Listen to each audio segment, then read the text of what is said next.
Hello, everybody. We are beating the rooster up this morning. Had a little bit of information I wanted to share with y'all. I think some people might have got confused tonight on our live. Kind of wanted to clear that up. So I'm going to go ahead and bring Jessie on. She's wide eyed and ready to rock and roll at 4 o'clock in the morning here in Oklahoma. So it's probably the same time where she's at, I'm pretty sure. Let's see here. Good morning. I don't think the day ever changed. No. Mm-mm. So can you hear me better on the microphone than you do normally whenever we do the show? A little bit Or more clear, yeah. not much? I mean, no. Well, yeah, a little bit better. I don't like wearing it. That's why I usually don't. But people said they had trouble hearing me tonight. They said it sounds like I'm in an empty room. So hopefully this will take care of that. Mm. hmm So we had some people that thought that we're not going to do the Halloween special because I was going to be going solo, which is not what's going to happen. I am going to be doing the Halloween special. Um, is it going to be dangerous? Yeah, it'll be dangerous because I expected this to be a more than one person walk. You considering where I'm going to be going, how far I'm going to be going, and how secluded this area is with the history of this area. I thought I might share a little bit of the history of this area. I don't think we touched on that very much last night. Probably should have went more into the history so people kind of have an idea of where we're at. Not where we're at, but the history of the location we're going to be at. Of course, I'll take questions. Belinda said she left a freaky comment.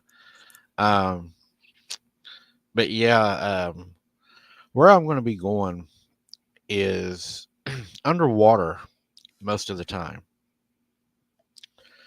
This location, luckily, I don't know if you call it luckily, but we're in a drought right now. We're in a heavy drought. And whenever we're in this heavy drought, this area that I'm wanting to go to, it kind of like uncovers, if you will. And it has a long history of uh, United States cavalry and the Indians meeting at this location quite often before the town was actually submerged in water. Uh, there's a lot of arrowheads that's been found there, spear tips, etc.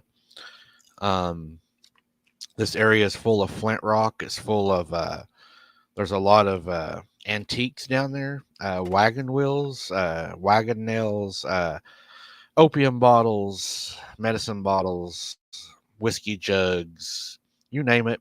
It's pretty much been found down there.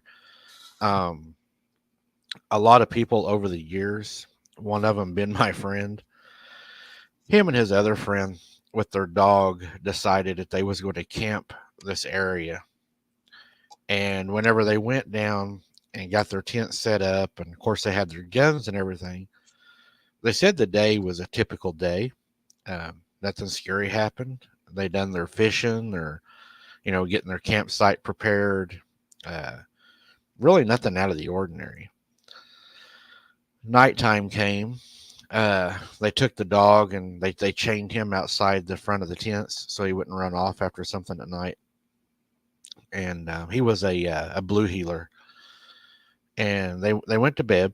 They were both sleeping in the same tent. They thought that was probably the safer way to approach things since they were both armed. And about 2 o'clock in the morning, they start hearing what sounds like horses riding through the woods. And it sounds like a whole bunch of horses. There's no horses or cows down here. So my buddy says he gets up, goes outside of the tent to try to check to see what's out there, and he's still trying to say that he knows what it is. He's trying to blame it on coon hunters. Like we all do, we try to blame it on something familiar. And Mm-hmm. he said there's nothing there. And he looks around, he starts hearing talking. And he said it sounds like a bunch of cowboys talking. freaks him out a little bit. The dog's barking, going crazy. His friend gets up, comes outside. They start listening. So they both start hearing this talking. Uh, they decide to go lay in the tent. And whenever they go lay in the tent, the talking gets worse and worse and worse, but they don't never see anybody. They're not seeing anybody to this up until this point. And the next thing they know, they have a lantern outside of their tent hanging on a like a shepherd's hook, and they had it turned down to low so they could still have light outside. And they seen a shadow go past the tent, and the shadow was wearing what looked like an old Civil War era hat. And they could hear the boots walking in the rocks. There's a lot of rocks at this area. At that point, the dog's having a fit. He said the dog just absolutely cannot stand. It's just like ready to fight. So they go outside, and he takes his 45 caliber handgun and he shoots twice into a big tree, right? And whenever he does this, they notice that in the distance, down by where this area is that I'm actually going to, they think they see an orb. My buddy says his first thought was, this is an orb. And then his friend was, his thoughts were, it's not an orb, it's not an orb, it's not an orb. And he was like, what is it? There's a floating light that keeps going out to this area where the natives used to trade, and that's, hence the name Payment Grounds is the name of it. And he said it would go out there and go back. And then eventually they got to looking at it, and they noticed that the light appeared to look more like an old time lantern, like what the soldiers would carry at night, the old lantern. And he said at that point they thought, are we watching something from the past still happening? So they sit down on the log and they start watching. And the next thing they know, they turn around. The dog's quiet finally. The dog is kind of, they're thinking settled down. And they turn around and the dog is gone. The dog is being unleashed. Oh. Yeah, the dog's not even barking. The dog is gone. So something actually unleashed the dog and the dog took off. The, Or something all, took it.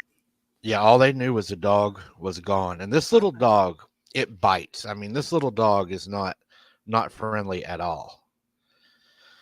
So it's his baby. I mean, he loves this dog. So the first thing they do is they go to their backpacks and they get their brighter lights and they start looking for the dog. Mm-hmm.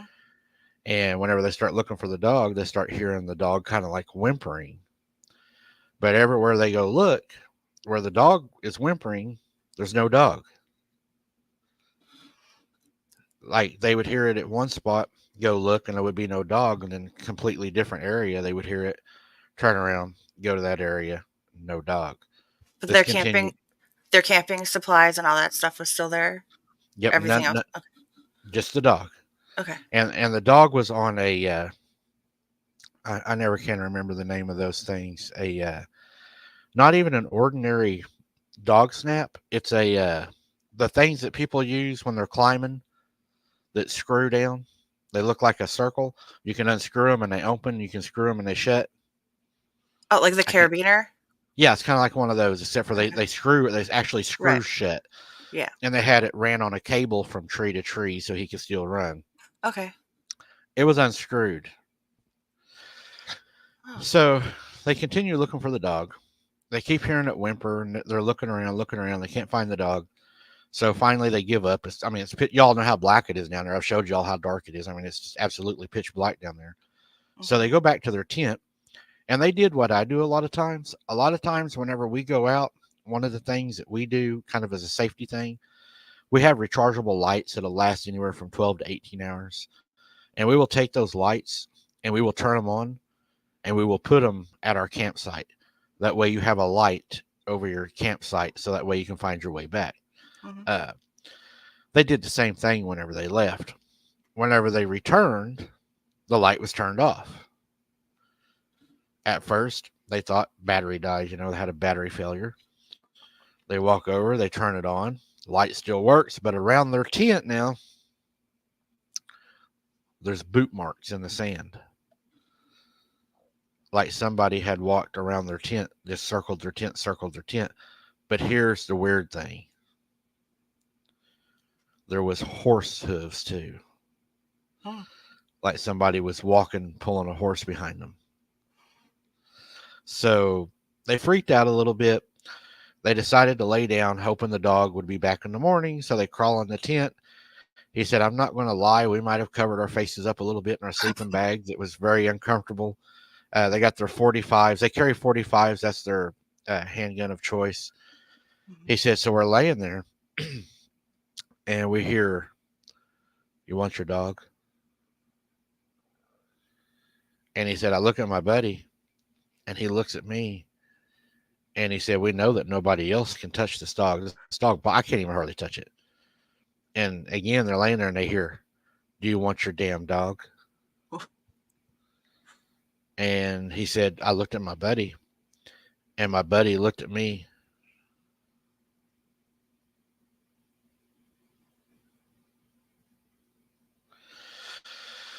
And he said, while they're sitting there, they're trying to ignore this. And I know that feeling because whenever you're outside, if you get scared or something, and I've done this myself, you kind of try to ignore it.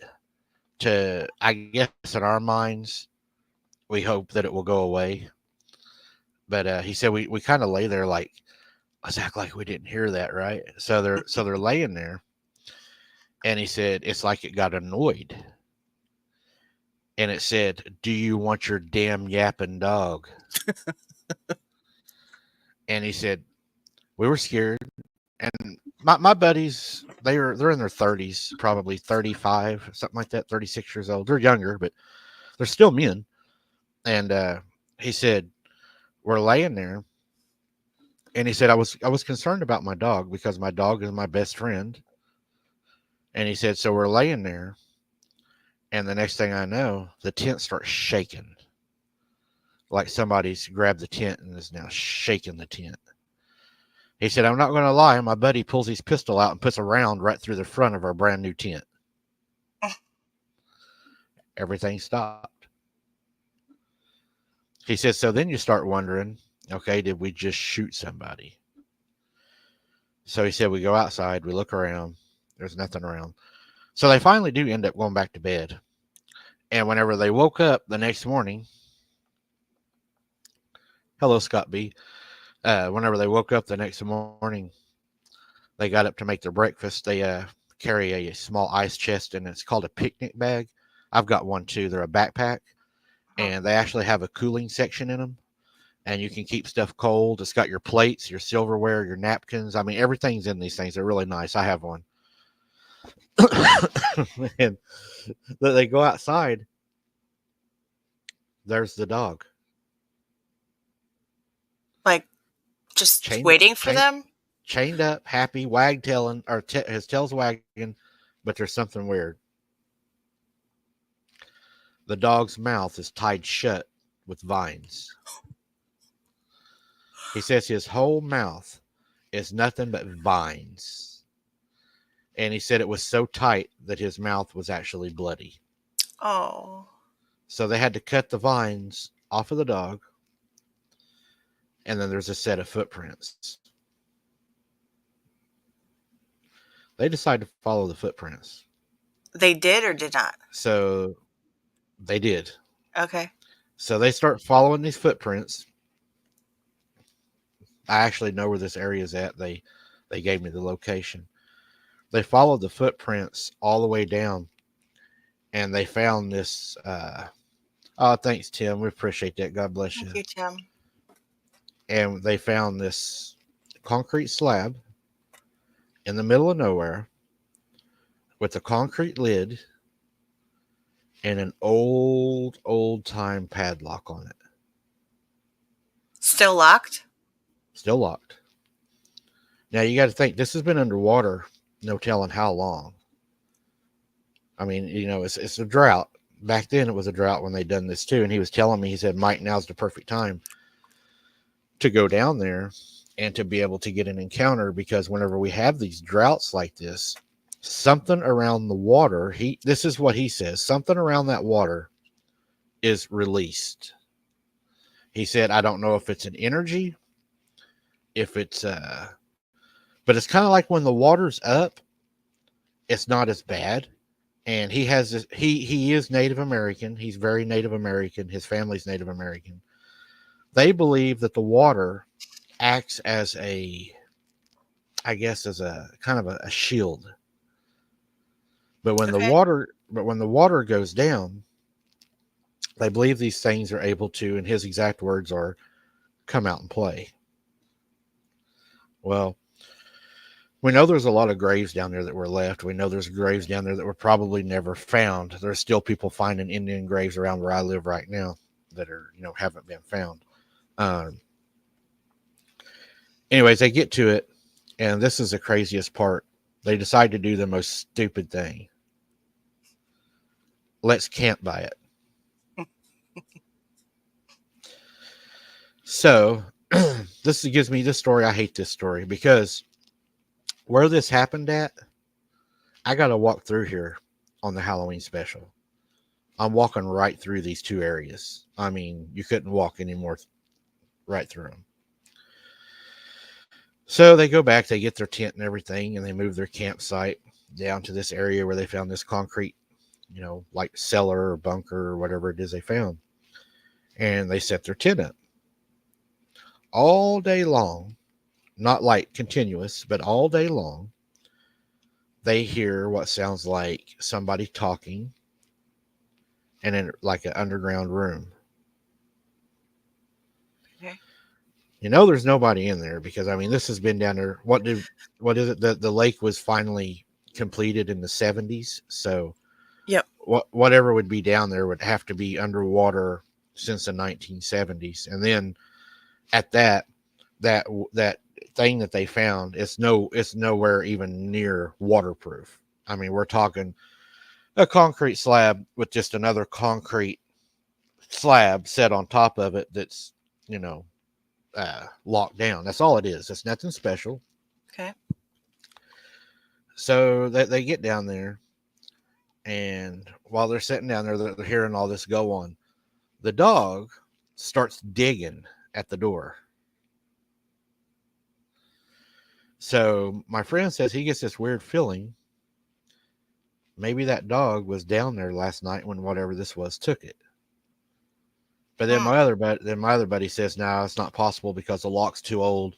It doesn't look disturbed. Doesn't look like it's been unlocked. He went over and pulled on it and everything, trying to see if he could get it to open, and it was secured. So nighttime's coming, and they decide, let's put the dog back in front of the tent again, and let's see what happens. So this night, they do the old, the tin cans where you tie them on the fishing line and put them around your. So they decide they're going to do Yeah. this, and they're going to hear whatever walks up on them. So they're down there and they're sitting there, and the next thing you know, the cans start rattling. They get up, they look out of their tent. There's nothing out there. It's pitch black outside. They're shining their. I don't know if a lot of y'all frog hunt or stuff like that, but we wear big bright beam lights when we frog hunt. So they're using these big bright lights, and they're looking, and they don't see anything. So they go back out there, take the dog out, let him walk a little bit. The dog's not barking, but you can tell that the dog is on alert. The dog is kind of hyped up. Hmm. So they go back to bed, and the dog starts having a fit. Like he said, the dog was down on its belly, tail straight up, and almost crying, having a fit. So they go outside, tell the dog it's okay, it's okay. He said we start petting the dog, and his buddy says, "Let's bring the dog in the tent. I cannot bear leaving the dog out here like this. I feel like he's bait. He's chained up. Let's just bring him in there with us and let him sleep in the middle of us." So they brought the dog in. This dog is kept in the house, so it's not nothing new for the dog to sleep with people. So he said, The dog came right in, laid down. Now here's the weird thing. They start hearing whispers, "You're gonna die." And he said it was like old men saying you're gonna die. He said we didn't sleep much at the first part of the night. He said around 3 o'clock in the morning, 4 o'clock, it got pretty quiet. So they pretty much fell asleep pretty hard. They'd been up all night. Mhm. And when you're camping, during the day you do a lot of work, so you get tired. So he Right. said we fell asleep, and when we woke up, the side of the tent was sliced all the way down. And the weird thing is, they had vines tied around their ankles. Like while they were sleeping? Yeah, their ankles were tied together, their feet, with vines. So they got up. He said we had to cut the vines off of us because they were just wrapped tight, he said. So they got the vines off of them, got up, broke the tent down and everything. And on their way out, they heard a whistle. And he said whenever we turned around and looked to where the whistle had come from, they couldn't tell what it was, but there was something standing in the shadows of the timber. And he said it was about 7, 8 foot tall. And he said, I think it done it to let us know that it wasn't, trying to hide. It puts its arm up on a tree like this and stands there. He said, man, we flew out of there. He said, we drove that truck as hard as that old truck would go. So, yeah, he's never went back there and tried to camp there. Wow. Well, at least you're going in and out and you're not staying overnight. Yeah, I think about the solo part. Yeah. That's going to be the worst because a lot of people don't understand is, well, you probably know, when you're out there, you're running your phone, so you're having to aim your phone to where people can see. You have night blindness from the phone in your eyes because the phone's on and so it does limit your ability to be able to see good in the dark. If I was going down there, normally, typically, if something happened, I would be going without light and I would allow my eyes to adjust to the darkness, and then I would maneuver in the darkness because you can see better. Mhm. But when you're walking with the phone, light in your face, and you've got the light on your head and the light and everything, you're limited to the reach of that light. Mhm. So it's kind of an uncomfortable feeling. You're walking through the darkness almost in a bubble. Yeah. And you're not going to So have much light from the moon, anyways, either. no, it's going to be a quarter of a moon that night. So looking at a very dark night, uh, Oh,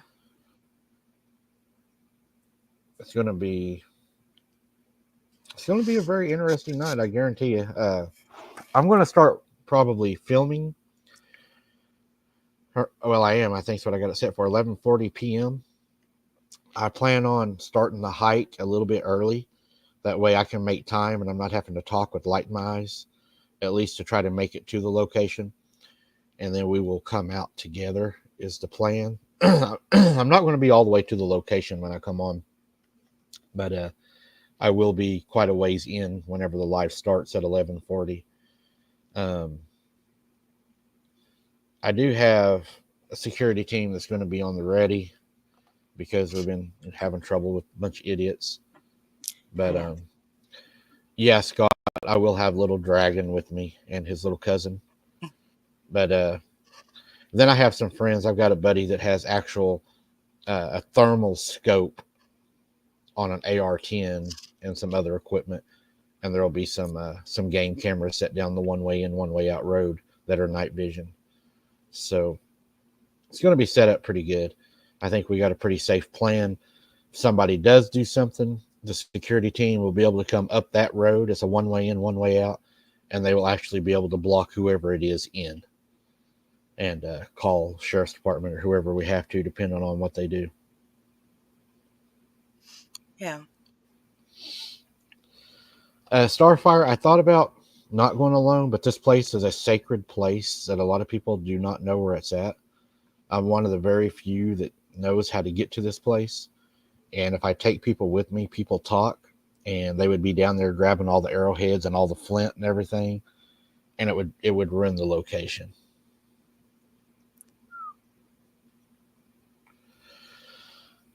Steve, the walk.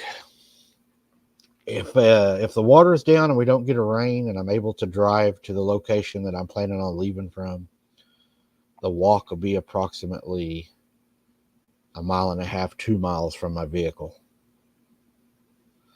Uh, if I have to park at another place, if it's muddy, I'm looking at about a 3 to 4 hour or 3 to 4 mile march, which that would really suck. That's a long ways from a vehicle. In mud. Oh yeah, and the other night, and you can even tell the people about this because you witnessed it. No, I'm not wearing a costume. Uh, the other night, whenever I went down and had the encounters with what I believe to be the Sasquatch the other night, when the one was peeking and standing up for me, Mm-hmm. I got back to the house, and where I live, I can still see the area that I was in, above the area because it's so flat and clear out here. There was very, very abnormal lights above the area whenever I returned to the house. I actually showed you and Brooks live Mm-hmm. what those lights were doing. Yeah, yeah, and they were definitely strange between the movements and the back and forth that they were doing. It was not a normal lights. They weren't satellites. They weren't planes. No. So it made me wonder, is there a correlation between those lights and what happened that night? On other nights when we don't get nothing, is maybe those lights not there? Possibly.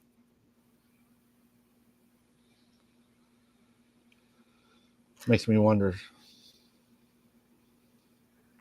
I went down. Another thing that bothers me about this place, I went with my cousin one night.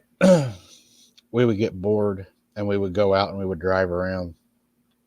And this place is very, very secluded, as you all have seen in the videos. And we would drive down to this old place. It used to be the old water pumps, what they called it.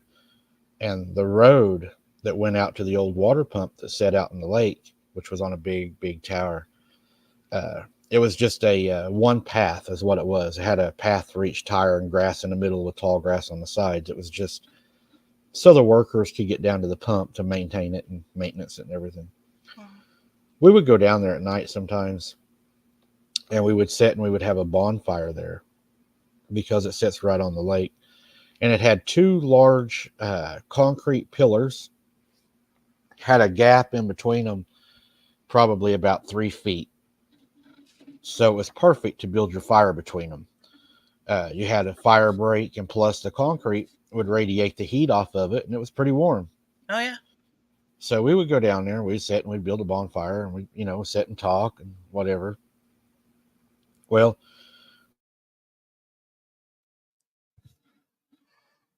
Lost ya. we yeah, we decided one night. He lived with me for a while, and we decided one night that we was going to go down and just build a fire. It was probably 1:30 in the morning, just out of the blue. Okay. So we go out, jump in the truck, take off. We go down to this very, very secluded area. We're driving down these old roads in your truck, back and forth and the potholes and everything. And then finally we make the last turn off of the dirt road onto the path, we'll call it, that went to the water pump. And this road, when you would go down it, it curved. And it would curve around and then take you back out into this big opening to where everything was at. Hmm.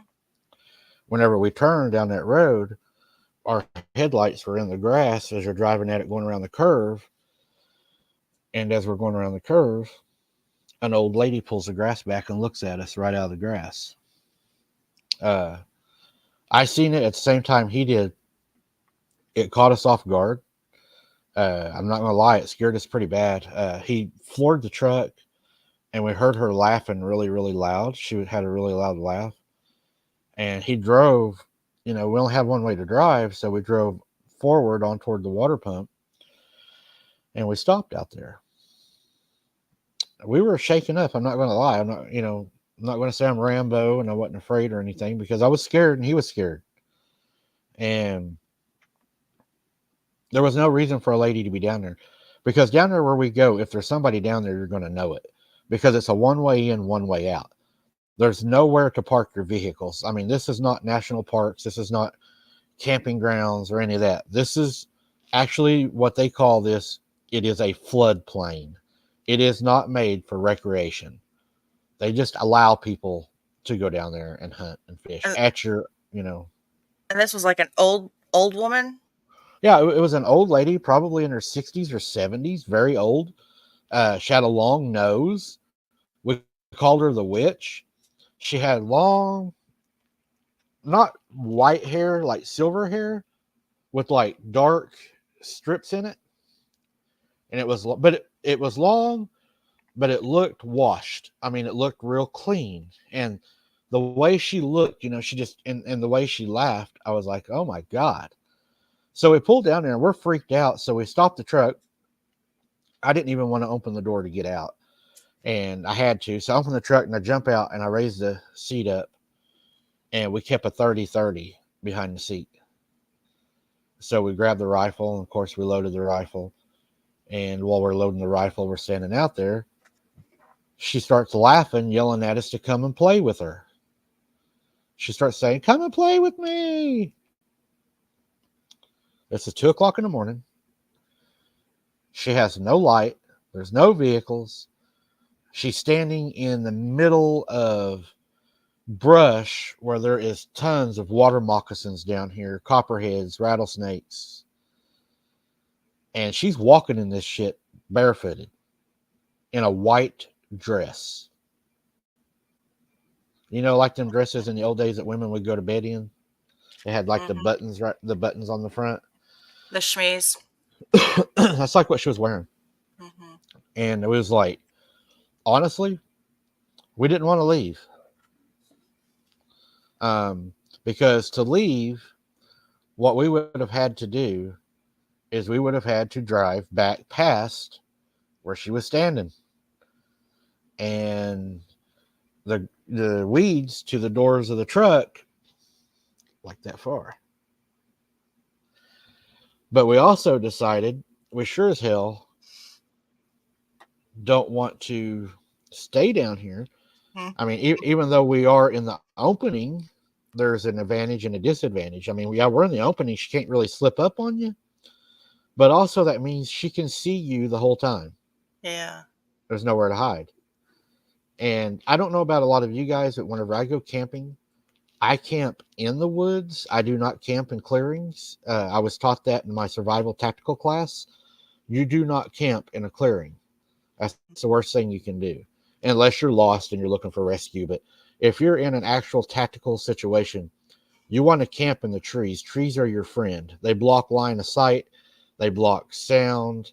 They do a lot of good things. So we're sitting there, and in our minds, we can only imagine this old lady is creeping down through the woods looking for us, right? Mm-hmm. And I'm like, oh my God, I don't want to stay here. I'm scared. Back then, of course, we did not have cell phones. Back whenever I was younger, it was the rich people, is what we said, had the cell phones. We didn't have the cell phones. So we're like pretty much down there by ourselves.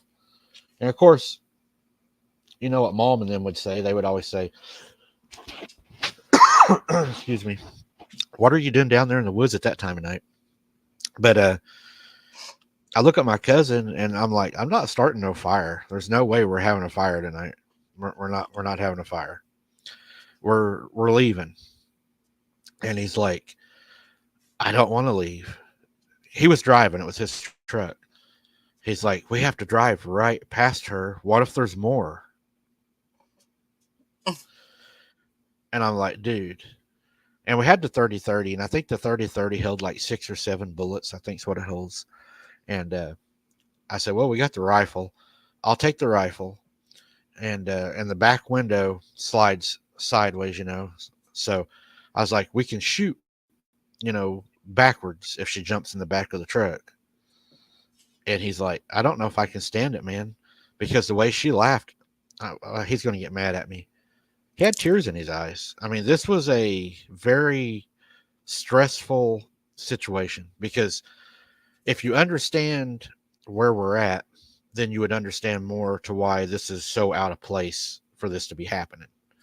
And if you knew the stories that the elders have told us, growing up, I mean, you're expecting anything to happen at this point.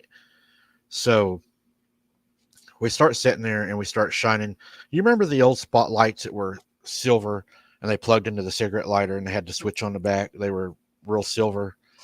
We had one of Yeah. those and we used it for cows mostly. So we start looking in the tree line, and they're really bright. I think there was like a million candlelight, something like that. So we're looking in the trees. We don't see anything. As soon as we turn the light out, she screams. Absolutely screams like a woman being murdered. It doesn't sound like she's moved from where she's at. She's still staying up there by the only way in, only way out road. So then we start wondering, is she waiting on us? Just, she knows that we're going to have to leave. Tim, we That's thought we thought about that, that's and exactly what I'm thinking here, Tim. and we definitely wasn't going to stop. But the only problem is these roads are not maintained roads. I mean, you have large holes in these roads. It's a sharp bend. I mean, you could blow a tire. You could slide off. You slide off down there. We have a lot of silt. You're stuck. Mm, And then not only are you down there with this lady, but you're down there and you're stuck yeah. without a cell phone to call somebody.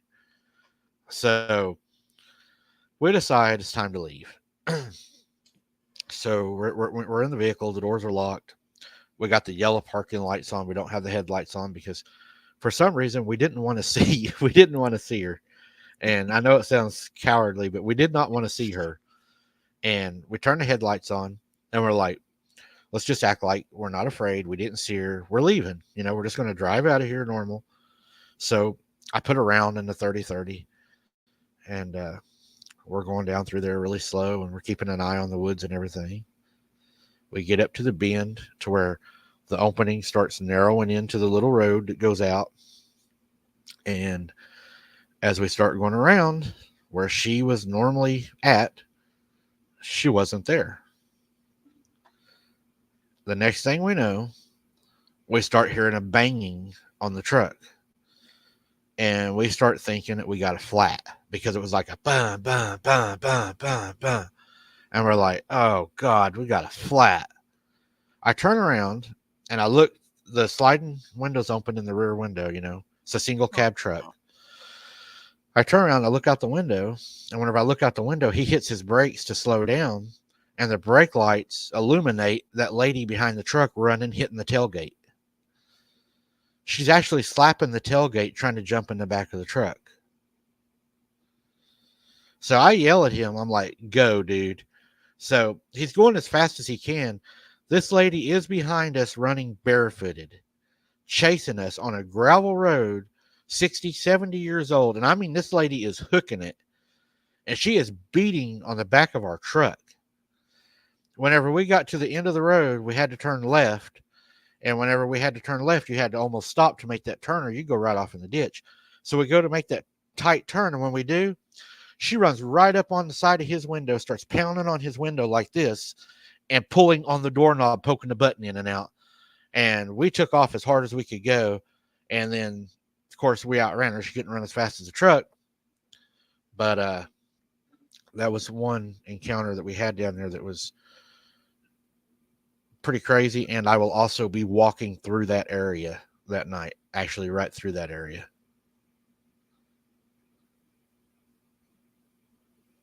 Think she's waiting for you? Well, that would one. It makes you wonder if it was a person or was it spiritual. I think it was probably a person.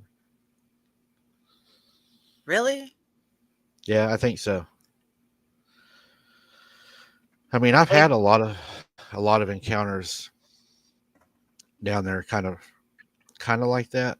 Uh, I mean, we was fishing one night with my sister's husband, and he walked up to us, and we actually saw something walk out of the woods, and it walked up to where he was fishing, and it turned down his lantern and took his fish bait, and we watched it do that. that was rude. Yeah, I mean, where we're at, and we're getting all these EVPs and stuff. There is a lot of action. Um, what I'm probably going to end up doing is instead of just running that Geiger counter, I think I'm going to get me one of those. What are those called? Those boxes. Uh, you know what I'm talking about. Not, it looks like the Geiger counter you sent me, but it picks up something different. Electromagnetic. Oh, What are the those called? EMP readings? The Yeah, EMPs. I'm thinking about picking one of those up. Also, that would be very interesting to see what that does. Mm-hmm. Yep, that thing may not even go off down there. I mean, it may just buzz the whole time. Yeah, could. Um, Another thing that I had happen to me, y'all will probably really like this one. Uh, Down at my granny's, you know that there was always something down there. And growing up, we, I guess we got used to it because, I mean, not, I wouldn't say used to it. We got, I don't know what the word would be. We knew how to live, I guess, how to live with it. Is that, if that makes sense? We, Desensitized is the word of the day. yeah, I mean, we were afraid of it, but we were not afraid to do what we had to do, I guess, if that makes sense. Yeah. So it was Thanksgiving, and me and my cousins were all down at my granny's, and there's a large family. She had 8 kids. All the kids had got married and had kids, and we had a ton of cousins. I mean, we had our own co-ed softball team. So we were all out in the yard that night. It's Thanksgiving, you know, it's the holidays. We're playing hide and go seek. And in the front of the house, there's these tall elm trees for the shade. Mm. And then in the back of the house, it was darker because the yard light was out in the middle of the circle drive. And then as you would walk up to the house, you had the trees, of course, the house, so that, you know, the yard light was blocked out from the back of the house. It was always darker at the back of the house, uh, Mhm. which was the best place to hide. So I had a cousin, and he used to work out all the time. He was very muscular, and we ran behind Grandpa's old shop, like an old building, and we were hiding behind it. Well, this old building was backed up to the field, which had the tall grass. We were at the corner of the building, and you could peek around the building, and you could see the front of the yard, which was a large elm tree, and that was base, you know. So we were sitting there peeking around the side of this building, looking at the elm tree, and we could, of course, see. I think it was my cousin. She was looking for us, and we were hiding. And I'm sitting there, and I'm looking over the top. You know, he's hunched down. He's sitting down, like looking around the building, and I'm standing. And I said, "She ain't gonna find us here. This is a good spot." Because I mean, she was finding everybody, but she hadn't even came out around us because we're like in the very dark corner of the back of the yard. So she didn't come out there, and I was feeling pretty safe because I was with my cousin, right? So I said, she's not going to find us here. This is a, you know, a pretty good hiding spot. And then this, you know, my cousin looks at me and he goes, "I know. I watch you from here also." And as soon as it does that, I look to the front yard, and I see my big cousin run to the tree, and he was safe. So what was now below me was not my cousin I had been hiding with all this time. I was hiding with one of the things that was always down at my granny's.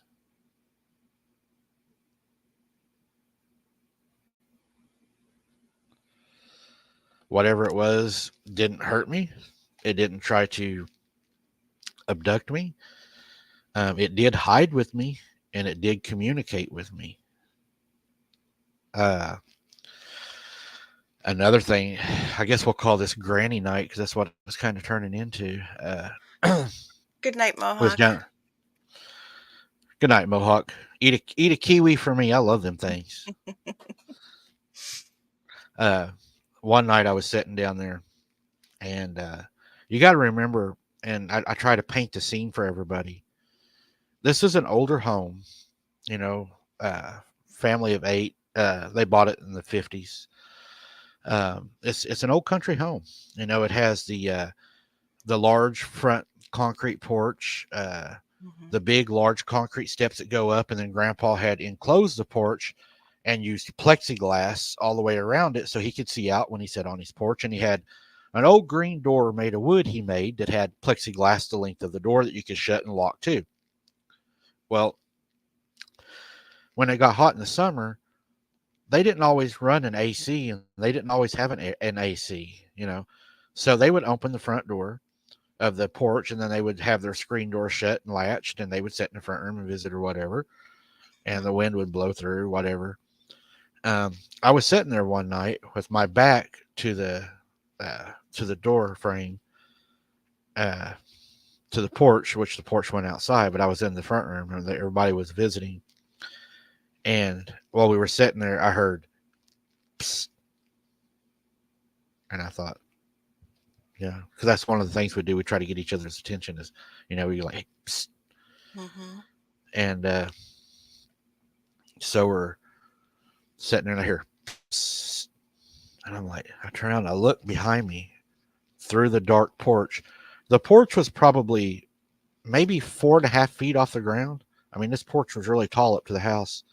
And I turn around and I look, and where the steps go down and where the door to the porch is, this thing looks at me through the bottom of the step by the door, and it looked like kind of like an old man that didn't have no hair on top but had hair around the sides of his head, but it had more like and I hate to say this because I do not believe they are, but more of like a monkey's face, and it smiled at me, and it had canines. Mm. It scared me really bad. um, I jumped up and I slammed the door and I told everybody. And it was like 3 nights later. Now, I remember this is all around the holidays when we would all go to my granny's. So a lot of the kids were down there. My cousin had showed up. He was younger. He was probably 12. And he said he was going to run out to his mom and dad's car and get something out of the car. So he makes it to the car, gets whatever he's getting. He's coming back up the sidewalk under the shade trees.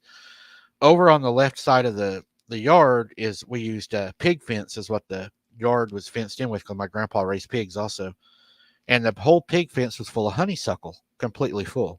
You couldn't even see through it. So my cousin's walking up the sidewalk toward the house, toward the big porch, and something says his name. It says George. He takes off running, and whenever my cousin takes off running, this thing starts belly laughing. I mean, it was laughing so hard because my cousin ran, jumped up onto the porch, went into the front room, and he was white as a sheet.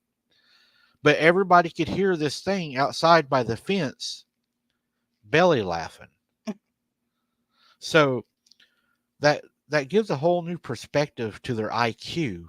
If they know they're scaring you and they think it's funny, it's not like they're just hunting you.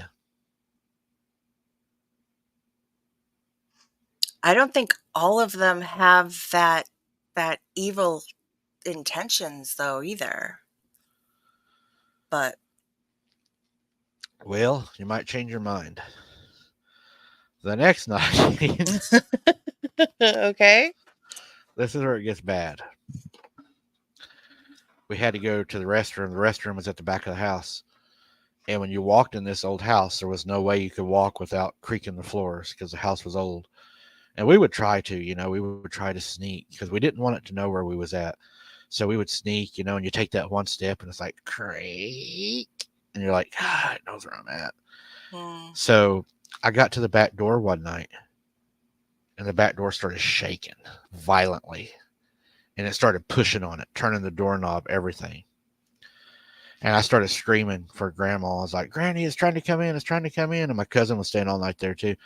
He grabbed the gun. He comes running back there. And I mean, it's like you can hear this boom, boom, boom, boom. Like it's just beating on the door. The next morning, we get up, and of course, we go around and we want to check to see what it is. And when we get around there, the whole back door is covered in blood. Whatever it was had grabbed a chicken and beat that chicken against that door so hard that there was like chicken matter and stuff into the door. Grandpa had to hose the door off. And it didn't eat the chicken. It just beat that chicken, almost every feather off of it, against that door. And it didn't even take the chicken, just left the chicken laying on the back porch. So it didn't even do it to eat the chicken.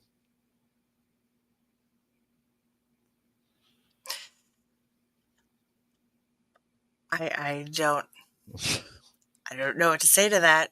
Like even for a human being to consider doing something like that is doesn't make sense. So to have one of these creatures do that, like what was its intentions? To just try and scare you and use something, the most obscene thing that they could do to kill something and create a mess and freak you out? Or was it hoping the door would give? No, I think if it really wanted to, it would be able to knock down a door. There was a night my mom would stay and take care of my granny. My granny had had a stroke, and the girls would take turns staying. They would usually stay 3 nights each. And it was my mom's night to stay. And they always felt like, for some reason, that whatever this was, it wanted my mom. They felt like my mom, even as a child, when she had that first encounter, they always felt like she was in the most danger. They always felt like that. My mom was on her way down one night, and my aunt was looking out the picture glass window, and she noticed this creature, whatever it was. It went and crawled inside of an old broke down car they had sitting in the driveway. Well, my mom would have had to park behind that car and walk past it. So they had a code that they would flash the porch light if another girl or somebody showed up, if there was something going on. That way you didn't get out of your car, walk up to the house. So they started flashing the porch light, and my mom knew something was wrong, so she backed out, went home, and called. And they said, Kay, whatever it was sitting out there waiting on you. I think it was really going to try to get you. So I decided to stay with her that night because of what had happened. And back in the back room where my mom would sleep, there was a single bed, and there was a water cooler. I don't know if a lot of you know what that is. It's like an air conditioner, but it runs off water. And they had it. It looks like an air conditioner, but there's water in it, and it actually blows air over the water, and it will cool your house. Kind of old time deal. But I was laying in front of it on the bed, and as you're laying on the bed, you're looking eye level to the water cooler. And Yeah, swamp cooler. yeah, you can see outside the yard light, through the cracks of the water cooler. And as I'm laying there, kind of like in my own little world, I'm looking at the cracks, and I'm probably daydreaming or whatever, and I noticed that the cracks all of a sudden go black. Something was now standing in front of the water cooler, and it says my mom's name. It goes, Kay. Really weird. And it kept doing that. I jumped up, and I ran and told my mom what had happened. Of course, we got our guns. Granny had a bell that she would ring when she needed help. And she would ring this bell because she was paralyzed on one side of her body from the stroke if she needed something to drink, something to eat, or whatever. Mhm. So we started hearing the bell ring, and we would get up to go check on Granny, but Granny was still asleep. We would go back to our other rooms. The bell would ring. So it was like a night later. We went to Granny's room, and she told us, she said, the other night, because we told her about the bell and her being asleep, she said the other night when that bell was ringing, whatever it was ringing a bell to get you all to walk past my window. That way it could see you, because she said it was crawled up in the tree outside the window watching you guys. Uh, which makes me kind of bothers me. I haven't brought this up yet. I'll go ahead and talk about it tonight. Kind of bothered me a lot on one of my boots on the ground when I started hearing the bell. I started Ah, I I started wondering if whatever it was remembered me from my granny's house, and it's ringing the bell to let me know. That has really bothered me. Uh, that's why that night I told y'all, I said I'm not going to talk about what I'm thinking right now, but I am going to leave because I did not feel comfortable no more, and that's why I didn't explain it to you guys. But I got a really bad feeling whenever I started hearing the bell. That's why I told everybody, I said I'm not going to go into it right now, but I am going to leave. It's time. It's time to leave. And I've heard the bell quite a few times, and I can't help but think that it's relating that bell to me as a child with my granny when she was dying. that makes a lot of sense now. Really bothers me Yeah. because when I heard that bell, it was the same kind of bell that my granny used. Same sound. And then, it made me start, thinking in my head, is it ringing the bell to scare me? Is it ringing the bell to say, hey, I'm from your past? I'm still the same one? Or is it ringing the bell telling me, I need you to come here? That's why I did not pursue the bell that night. A lot of y'all was probably wondering why I didn't, because I do pursue a lot of things. I just had a very bad feeling. I did not want to go toward the bell. Um, if it happens again, I would like to think that I'll be able to. I've been trying to mentally prepare myself to go back toward the bell if I hear it again. But that night, it really caught me off guard. That was like very personal when that happened. Uh, and if you'll remember that night when we heard the bell, that's also whenever we heard the voice that said, "Help me and help the children." Mhm. So it was associating the bell with help. Mm. That does make a lot of sense now. So, something even drank some of Sarah's tea that night. Remember that? Mhm. She had her tea on the car and it removed her tea. It looked like it took a big drink of it and then just set it down. But I also have to walk through that area, the 30th. It's the same area that I'll be walking through. So I feel like I'm probably going to be walking right through the middle of them. Um, it's gonna be an adventure for sure. And there's a lot more things that's happened to me. I mean, I could sit here and tell you, encounters all happened all my life, just terrible things that had happened, and some of it's personal down there, some of it's not personal down there. Randy, it's just instead of fright night, it's bait night. Uh, yeah, the bell was really bothersome. But if anybody has any questions over anything I've been talking about, or if you want to know anything, I'll do the best I can to answer.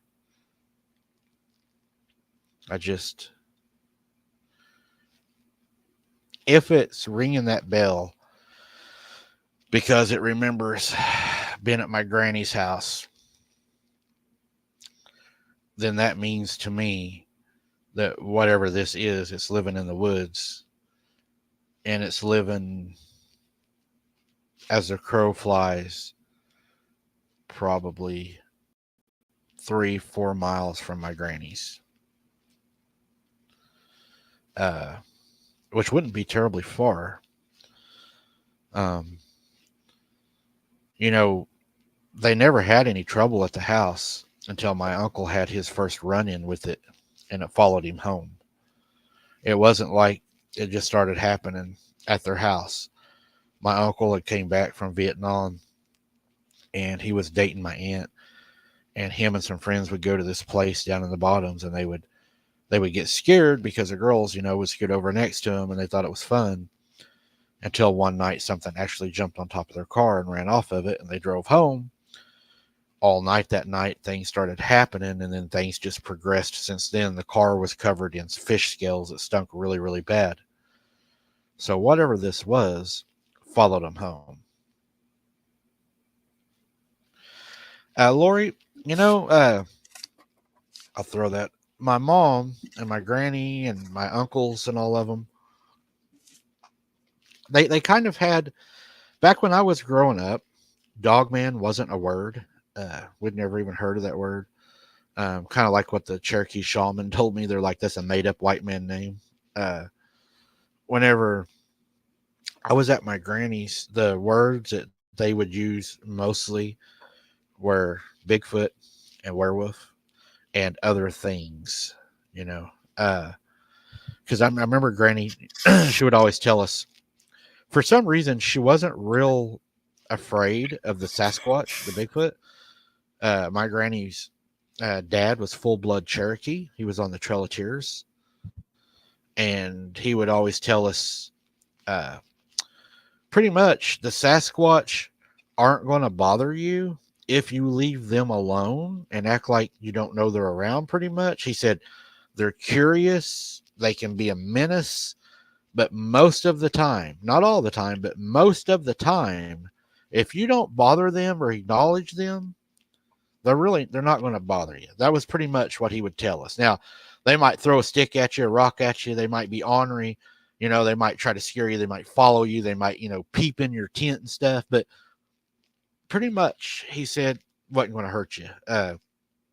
But then they would also say, but those other things out there, they will. It was like no doubt.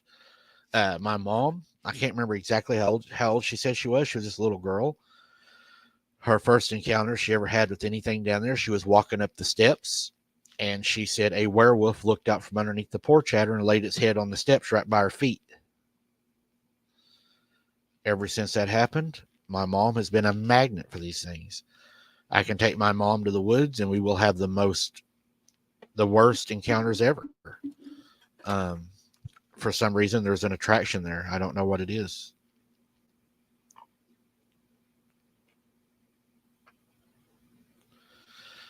It was a pretty wild life growing up. Mm.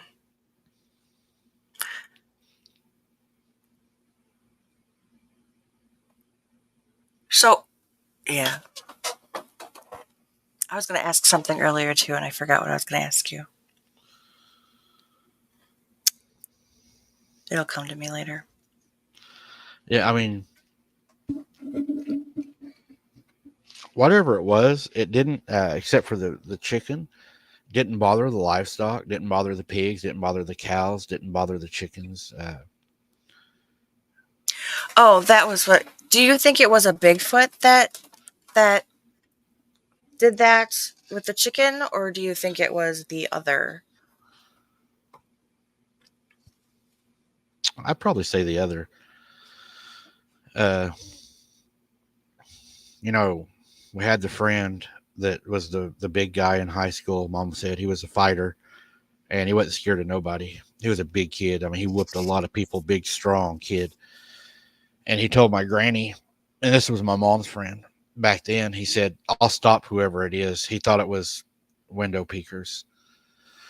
So he was sitting on the couch, and Granny said, just like normal, it started, beating on the back door. Well, he jumped up and ran out the front door. He's going to go fight it. Hmm. They said it wasn't long. He walked back in the front room and he just fell on the couch. They said he was as white as a sheet. He'd never tell anybody what he'd seen. He never came back to the house. I contacted him a few years ago. He was in his 60s, I think, and actually ended up getting a hold of his daughter. And she said even then he didn't want to talk about what he had seen. I told her that I had opened the channel and I was trying to investigate grannies and all that. But he ended up getting COVID, and as he was dying, he wrote me a letter. He said, "It's finally time for you to know." I read the letter on a video. He said whenever he went around the side of the house at the back porch where Granny dumped her scraps, he said there was a werewolf standing sideways away from him, looking down at the food. He said it was grabbing the slop, and we had a pig trough there that they ate out of, the dogs and stuff. It was grabbing the slop out of there, and it was cramming it in the side of its mouth. He said it wasn't even eating it from the front of the mouth. It was just like into the side of the mouth, and it was running all down its fur, just really nasty, sloppy, the way it was eating, huge hands, huge nails. He said straight out werewolf. And it notices him standing at the side of the house. He said it's about 7 foot tall. He said it turns its head and looks at him, and it kind of cocks its head and it smiles. And he said now that bothered him really, really bad. But the part that really made him run is it went, "Hello." It actually spoke? Yeah, it said hello to him. He said I ran as hard as I could back to that front door because I knew then that whatever this was, if it wanted to kill me, it would have no problem doing it. Mm-hmm. He said they have no reason to fear us. One of them killed my dog whenever I was down at my granny's. I had a Rottweiler. Big. His name was Zeus. He was over 100 pounds. He got out one night and went around to the back of the house, and he was fighting it. We could hear him fighting it.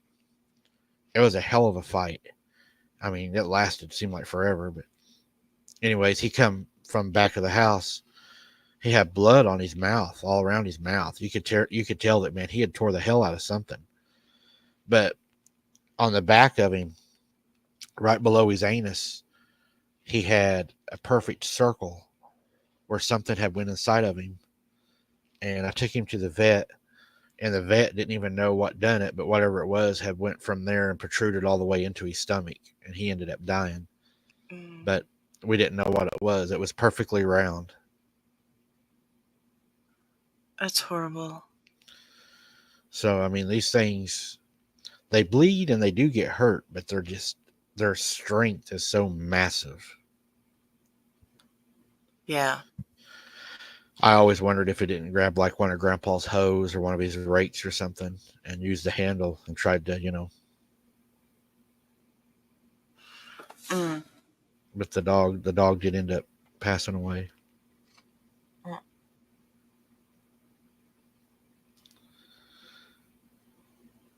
So yeah, it was a childhood of not knowing what was outside. I looked out the window one night by the couch, and whenever I looked out the window, there was something looking right back in at me. I mean, just eye to eye. I always hated that. But yeah, they would stand out on the front of the sidewalk under the shade trees, and Granny would have her windows open, because it would be hot in the summer. And they would extend their hand out like this, and they would do this, like "come here" with long fingernails. And they would say my granny's name over and over. They would, Helen, and just keep doing that. And that would happen. And she'd have to get up and shut the doors and stuff.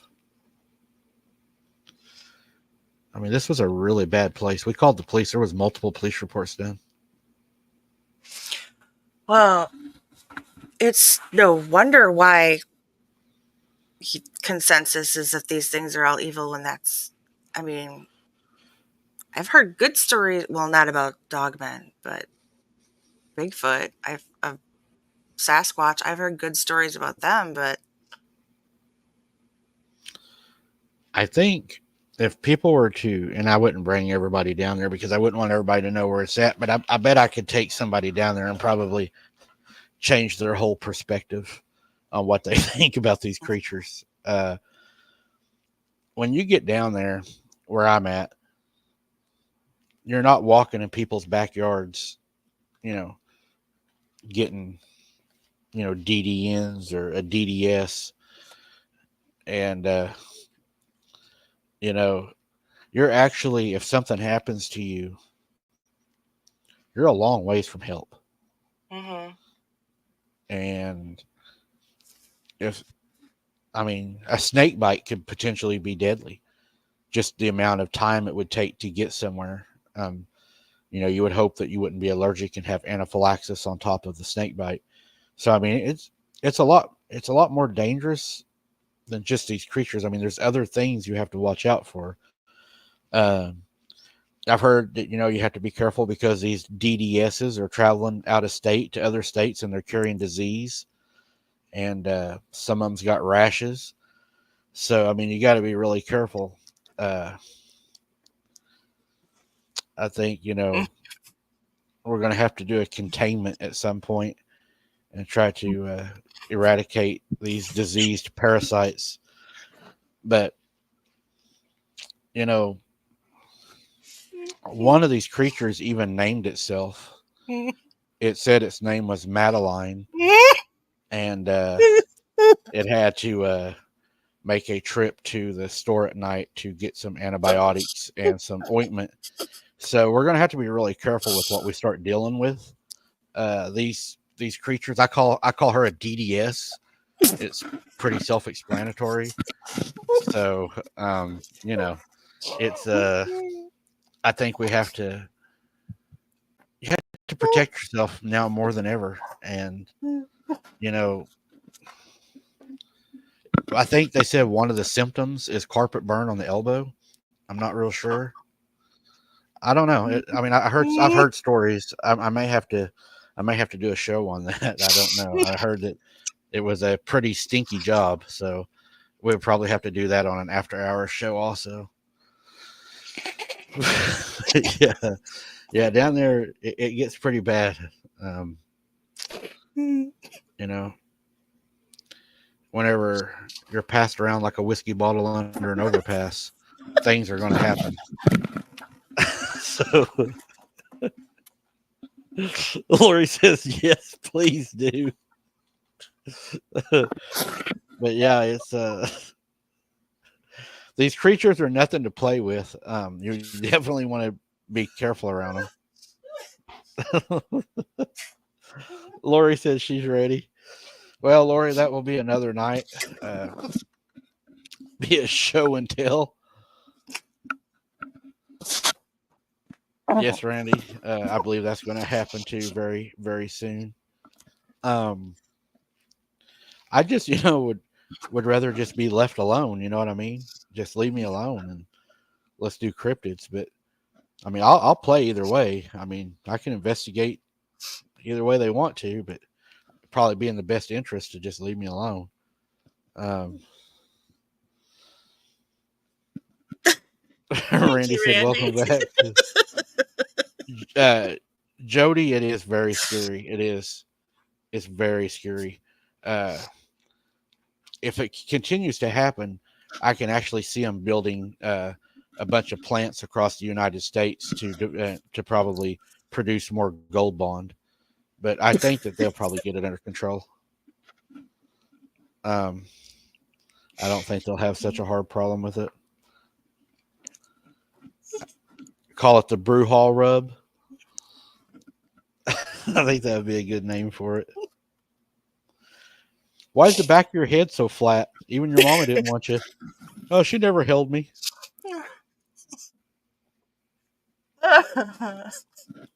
Pretty bad when your mom don't want you and she gives you to a witch.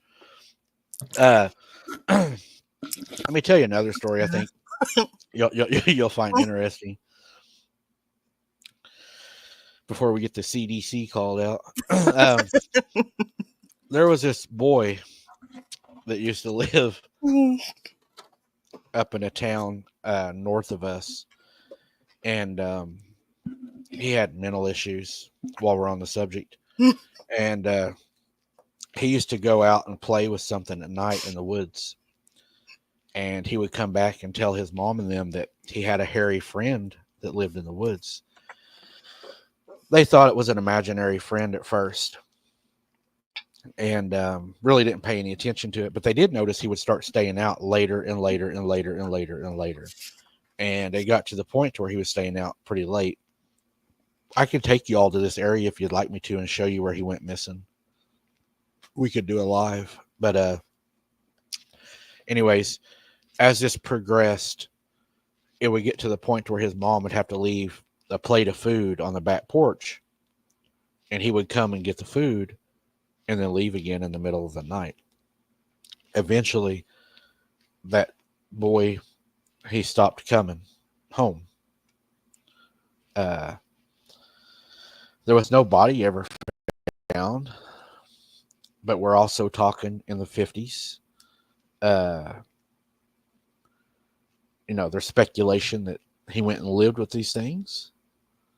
There's speculation that they might have injured him or worse or ate him. But whatever it was, he felt secure around him. And I've always wondered, what probably happened to that kid. And I could take you all there if y'all would like me to. Drop a 1 in the chat. We could do a live, and I could take you all down in that area and show you what it looks like and where he went missing. I mean, this is a very scary area for a young child to be out all night. There's people die down here every year that drowned. I mean, these are very dangerous places. Are you talking about going out and doing a night walk or during the day? I could do a daytime so y'all could get the gist of it, and then maybe stay till nighttime. Like do a daytime, like from say 3 o'clock or 2, says it's winter, like 2 to 4 or something, and then do a nighttime. Yeah, I think that'd be good. We could pull that off. May get my mom to go with me, since I don't have nobody that likes me.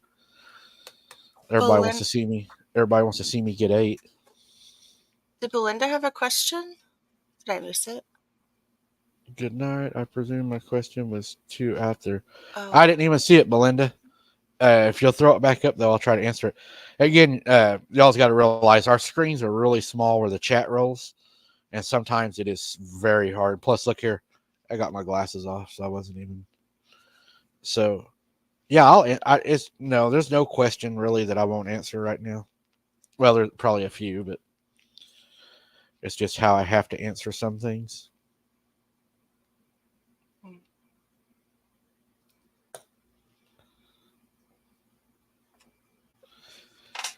Come on, Belinda. Don't be shy. Let me know if I miss it, Jesse. I had to go to another screen real quick. Okay. We was fixing to get timed out, so I'm going to have to reset this real quick. Oh. I'm not used to these DDS nights, late night stuff. Late night with Mike in Oklahoma. Yeah.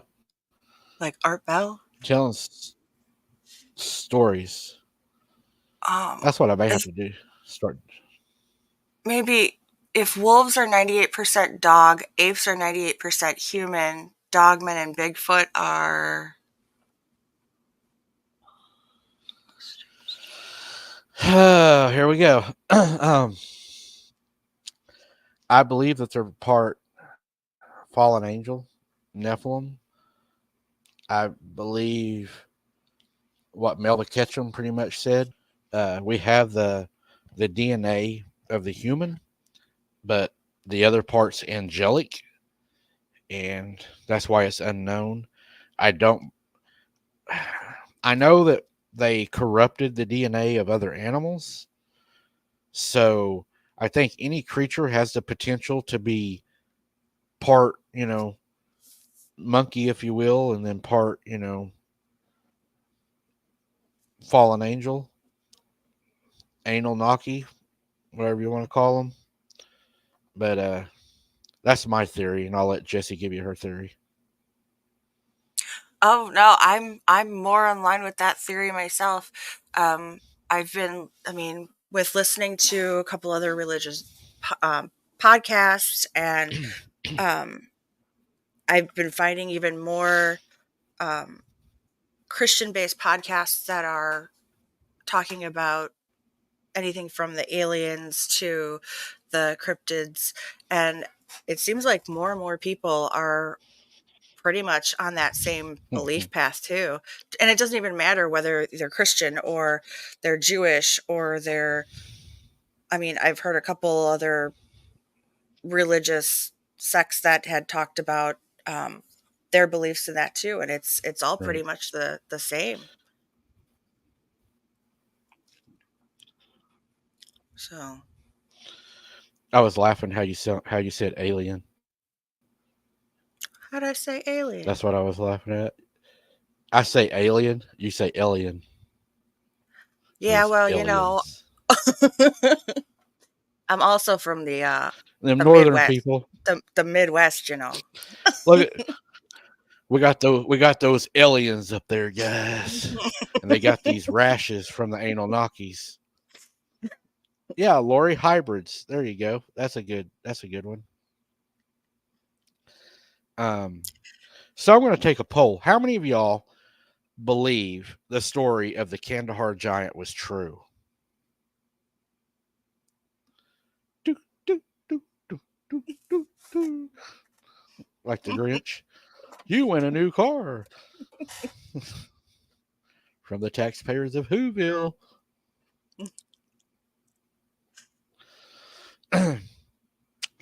You know what I would like to see Randy do for us one night? I would like to see Randy go out behind his house, build a bonfire, and tell us his werewolf stories. Yeah. That would be bait night. Hmm. It Oh, sounds how like a the tables large. will turn. Okay, so yeah, a lot of people believe the Kandahar Yeah. giant. Hmm. Yeah, I think there's something to that also. Well, I L.A. heard. Marzulli was the one that broke that story in the first place, and then it just kind of snowballed from there. Didn't they find like the pilot or something that ended up coming clean on that? Like one of I the th- pilots of the helicopters? well, I think that's who L.A. Marzulli actually interviewed and got the story from. Really? I believe so. Hmm. Well, we're going to have Harley on the show coming up the 13th of next month, and he got his first cast of a Bigfoot. I'm sure he'll bring Hmm. that with him and show it to us. I've seen it everywhere. He was pretty happy over that. Hmm. Um, I don't have any casts. I'm very particular on stuff. Uh, I would like to have one, but I have that part of me that's like, what if it was just a big guy down there fishing? In bare feet. Now, I would, I think I would feel better casting something if I saw the creature, walked through the area, and then I was able to go cast it. Does that make sense? Mm. Yeah, so you actually know what you're like. There's something there to look for, and not just coming across something. Right. Like a That ma- DDS. that makes me question some of those times when people are taking images of prints in the snow too. So, I mean, living up here in the north, I know how it is when it comes to the snow. You might get a lot of snow, and you let your dog out in the morning, and by afternoon, as the snow starts to melt, that little paw print looks massive. And Right. unless you're used to it, I mean, walking through the woods and might see a fox print, and now it's melted, and does it look like a giant wolf print? Right. But a lot of people like to post those too. I lived in a house and it was haunted. It was so haunted. Whatever was in this house, it loved the teddy bears. You would wake up in the morning and you would have teddy bears sitting all over the house. You go put the teddy bears up in the bedroom, lay them on the bed. Next day, the teddy bears were all over the house. I don't know what was up with that. We ended up moving.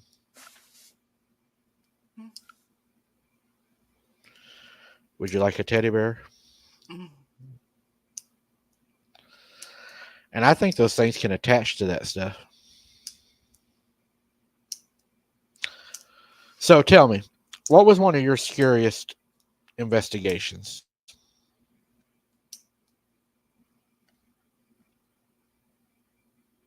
Um, really, off the top of my head, I I I don't know. Down. Have you had a scary one yet?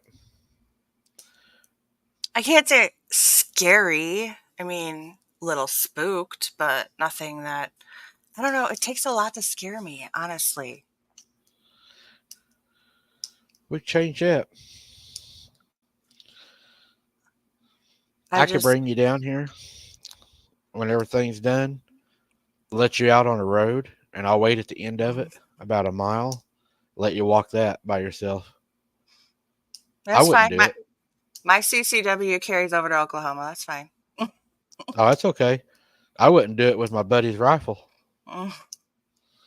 I've had things happen to me down there. I don't know, man. There's stuff down there that's it is not fearful of us at all.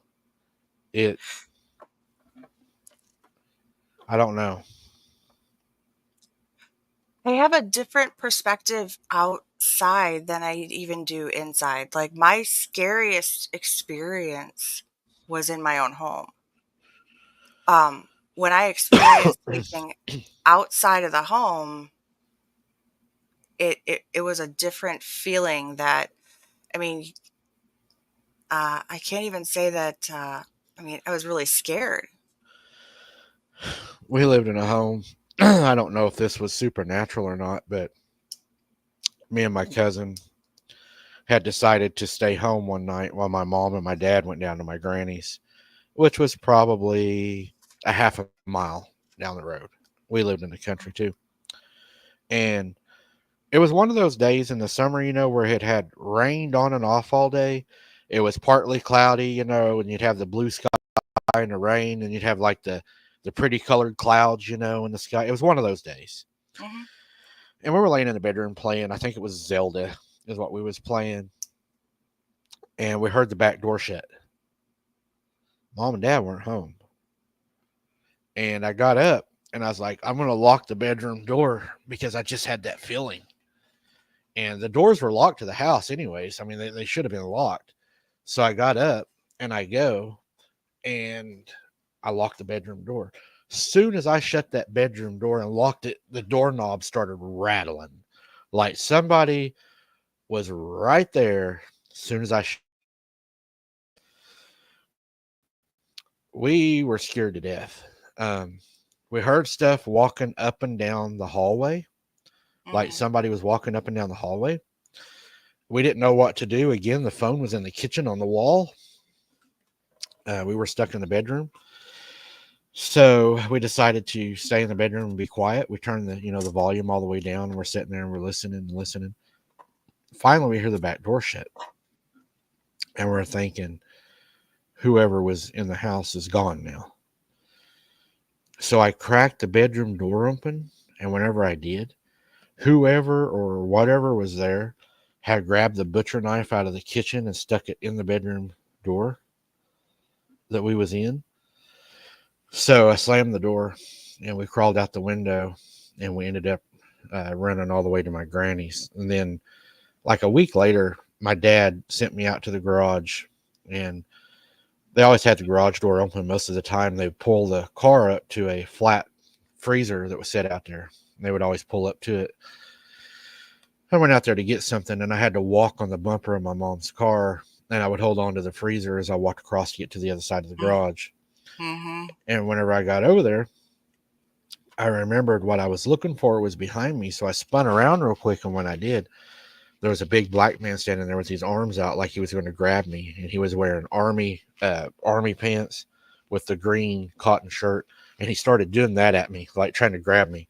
And I took off running. I ended up crawling across the hood of my mom's car, and he grabbed me by the pants leg and tried to pull me back, and I screamed, and he let go of me, and I ran inside the house and slammed the door. Uh, we lived really close to a satanic uh, place that performed satanic rituals quite a bit. Oh yeah, did you ever go look at that place that I told you after at night when I told you to go? Now that you mentioned that. Around here, Yeah. where at? You said there was a church, and Oh, yeah. It's just down the road.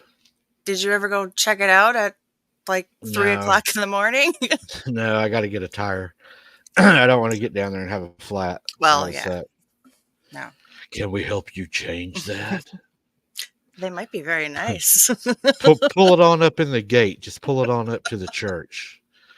Come on in and have some wine with us, and we'll have the younger ones fix it. Yeah. Hey, who's that deacon up there? He looks really familiar. He's got a lot of gold around his neck. But no, I've thought about going up there at 3 in the morning to see what's going on. Be interesting. I know there's That's stuff right. like that goes on around here, but I live under a rock, so It's always been real bad in this area. I don't know why. I think it's probably connected to the cryptids. And if it's all connected together, then what better place to have your church, right? yeah, true. I mean, But look at the movie Stephen King done. which Stephen one? King's It, or not It, my gosh, Silver Bullet. I don't think I've actually seen that one. You got the werewolf in the church playing the piano, and then everybody in the church starts transforming. You have the Palmyra, Maine incident where the werewolves held the family in the house, and then where is Stephen King from? It's from Maine. Oh, A lot of werewolf stories that come out of there. A lot of werewolf movies he done came out of there, and he's actually from Maine. yeah, but the werewolves in general come out of Germany or Prussia. Right. But what's going on in Maine? Maine is having a really big uptick in werewolves. Mm. I haven't heard. Oh, sorry, Belinda. What? Oh. We're keeping her up. Why? Okay. I guess what we could do on a project, and I thought about doing this. What was those lines you were talking about the other day that run across the United States? Oh, the ley lines. I would like to get a map of those and see where they fall around here with all the activity that we have, and just see if they don't go. Wouldn't that be something if they went across the payment grounds? Wow. Yeah, I can look that up.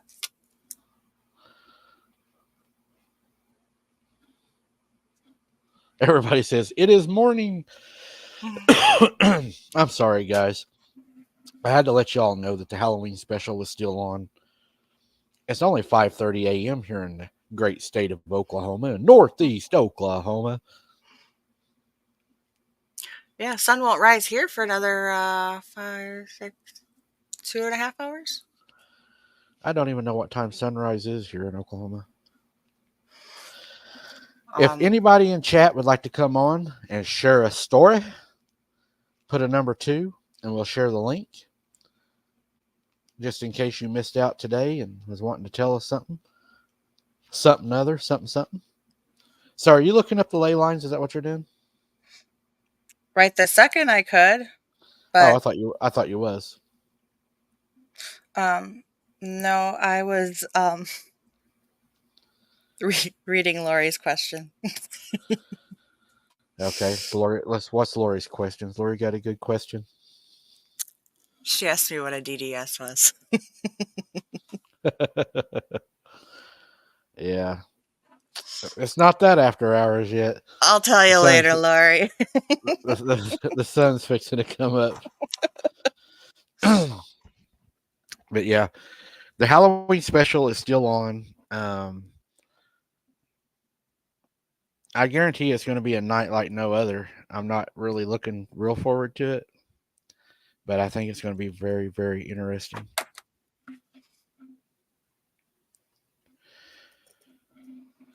And it looks like nobody wants to share a story. What are we going to do about this? Our people do not want to share their I stories. They're know. stingy. They're scared.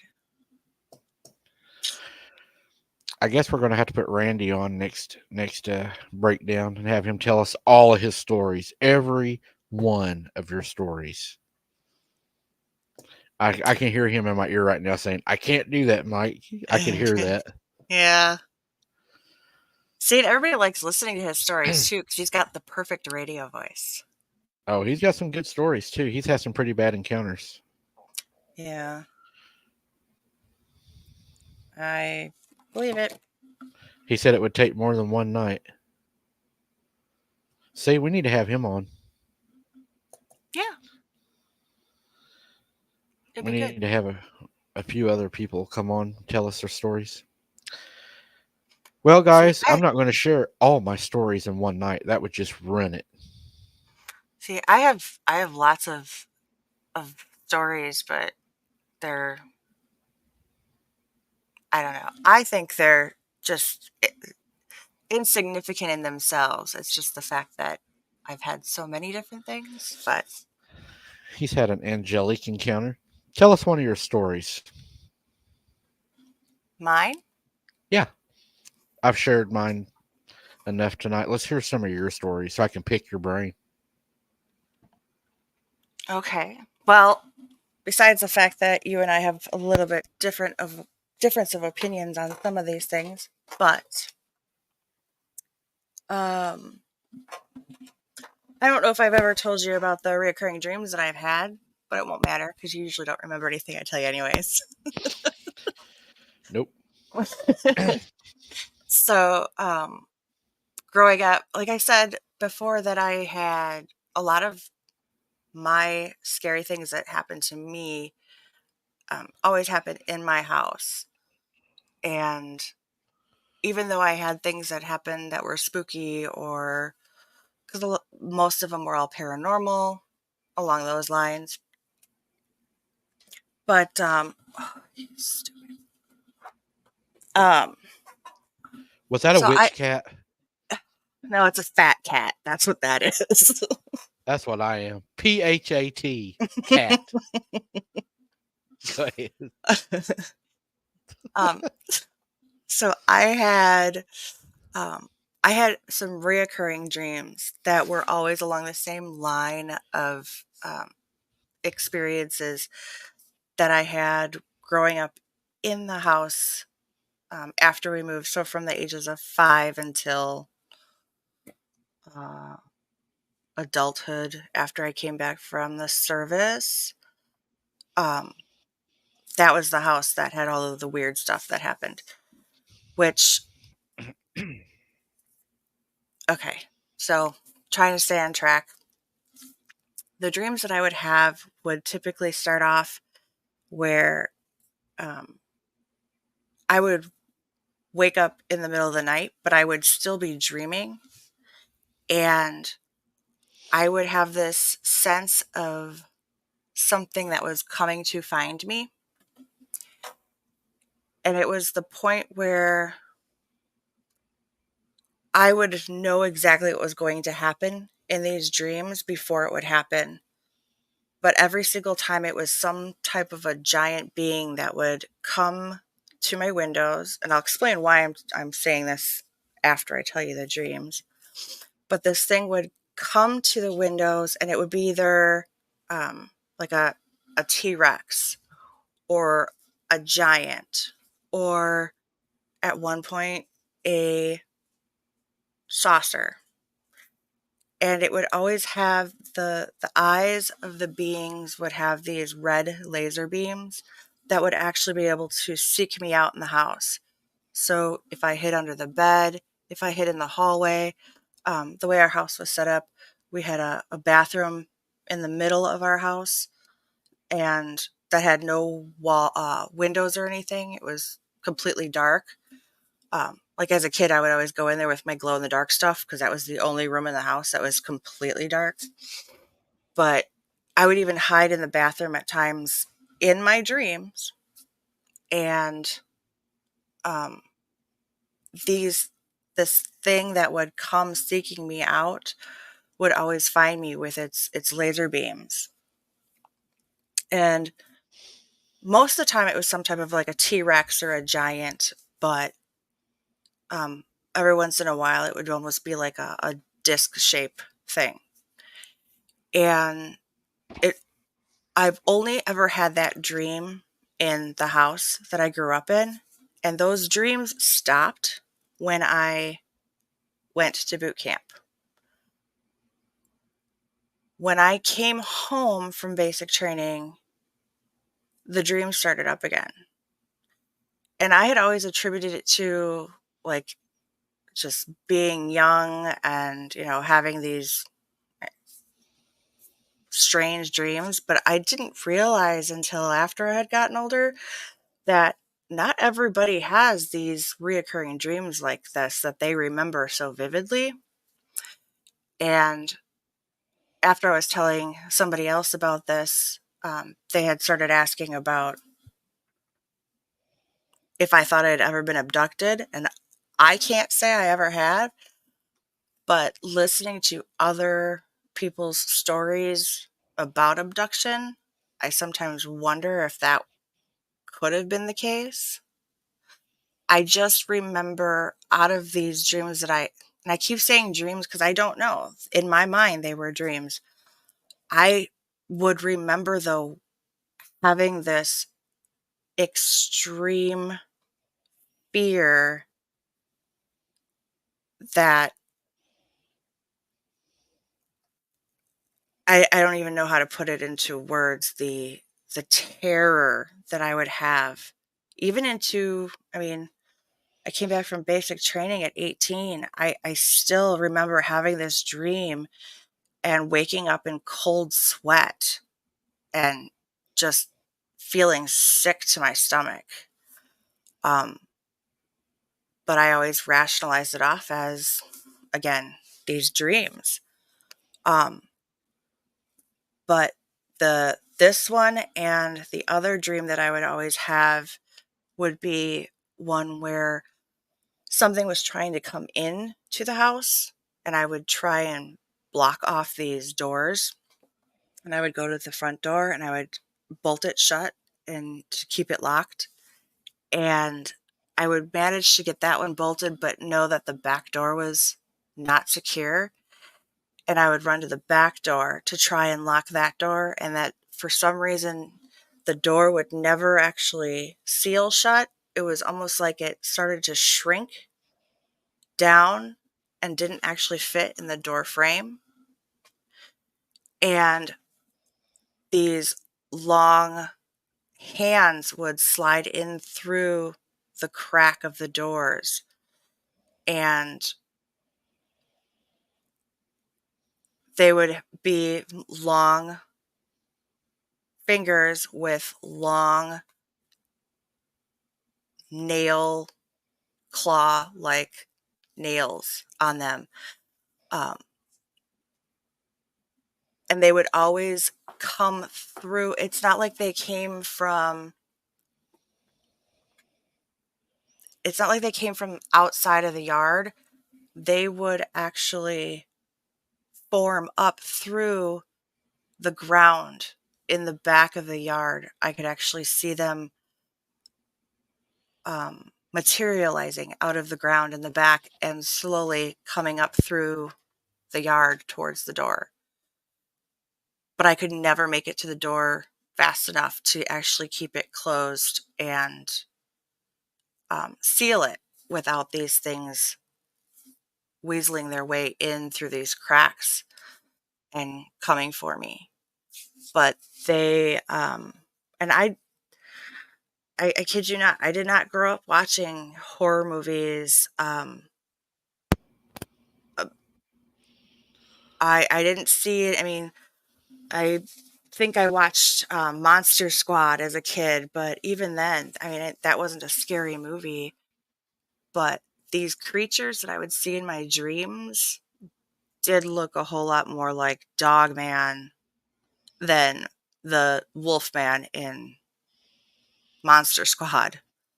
Um, so as I do more and more research myself, I always think back to this stuff and wonder if um, maybe, and this is why I know you and I have this difference of opinion, but I sometimes wonder if in my sleep I was not sleepwalking but able to see things. Um, I don't know. It raises so many questions for me. But You might talk to Dana. She could probably help you through some of that. oh, I've talked to Dana about it. Yeah, Yeah. yeah. She says I'm not crazy and I'm not a witch. Yeah, I'm not going to. Who's going to argue with Dana? I'm not going to argue with Dana. No. I'm Mm-mm. pretty much whatever Dana says, I'm pretty cool with. Uh, I think we all have those encounters that we wonder, what was it? Why did it happen? Why me? Why here? Because I even wondered, why would all these spirits be in the woods, right? Where there's nobody at? Wouldn't you rather be around people? But is that the dry places? We have to ask ourselves, is that where these things are banished to? Like the Bible says, the dry places. The dry places are actually the unpopulated places. So is that why people in the country experience more supernatural things, like the big motels that are haunted, stuff like that are out in the country, the outskirts of town? The Crescent Moon Hotel, I would love to stay there.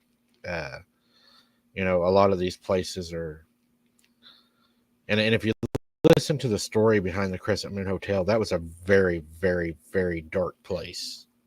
Yeah. A lot of really bad things happened there. It was terrible. Patients would die, and the doctor would hire people to write letters to their family to say they're still alive and that they're being healed, and to continue to send money.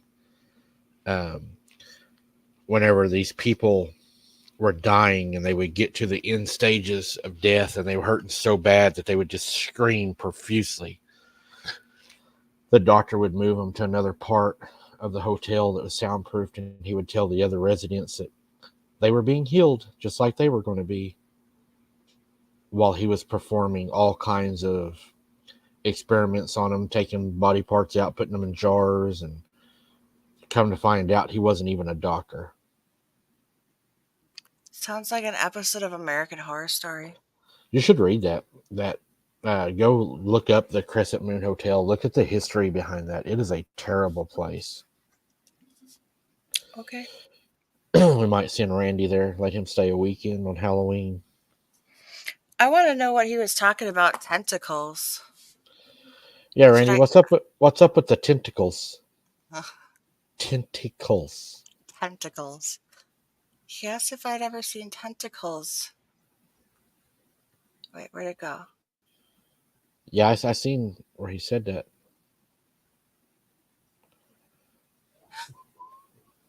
Um, Belinda, no, I don't always I don't always see those kinds of things. I think that the army premonition, um, that was, I think that was a life altering thing that God wanted me to see. Um, but where, oh, do you recall seeing black entities with long tentacles? I don't think so.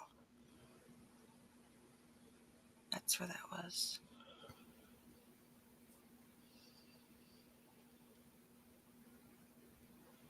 Good grief, Randy, that's terrible. What? He had a dream every night of being sucked out of the window by these creatures that were not human, like an octopus. Oh,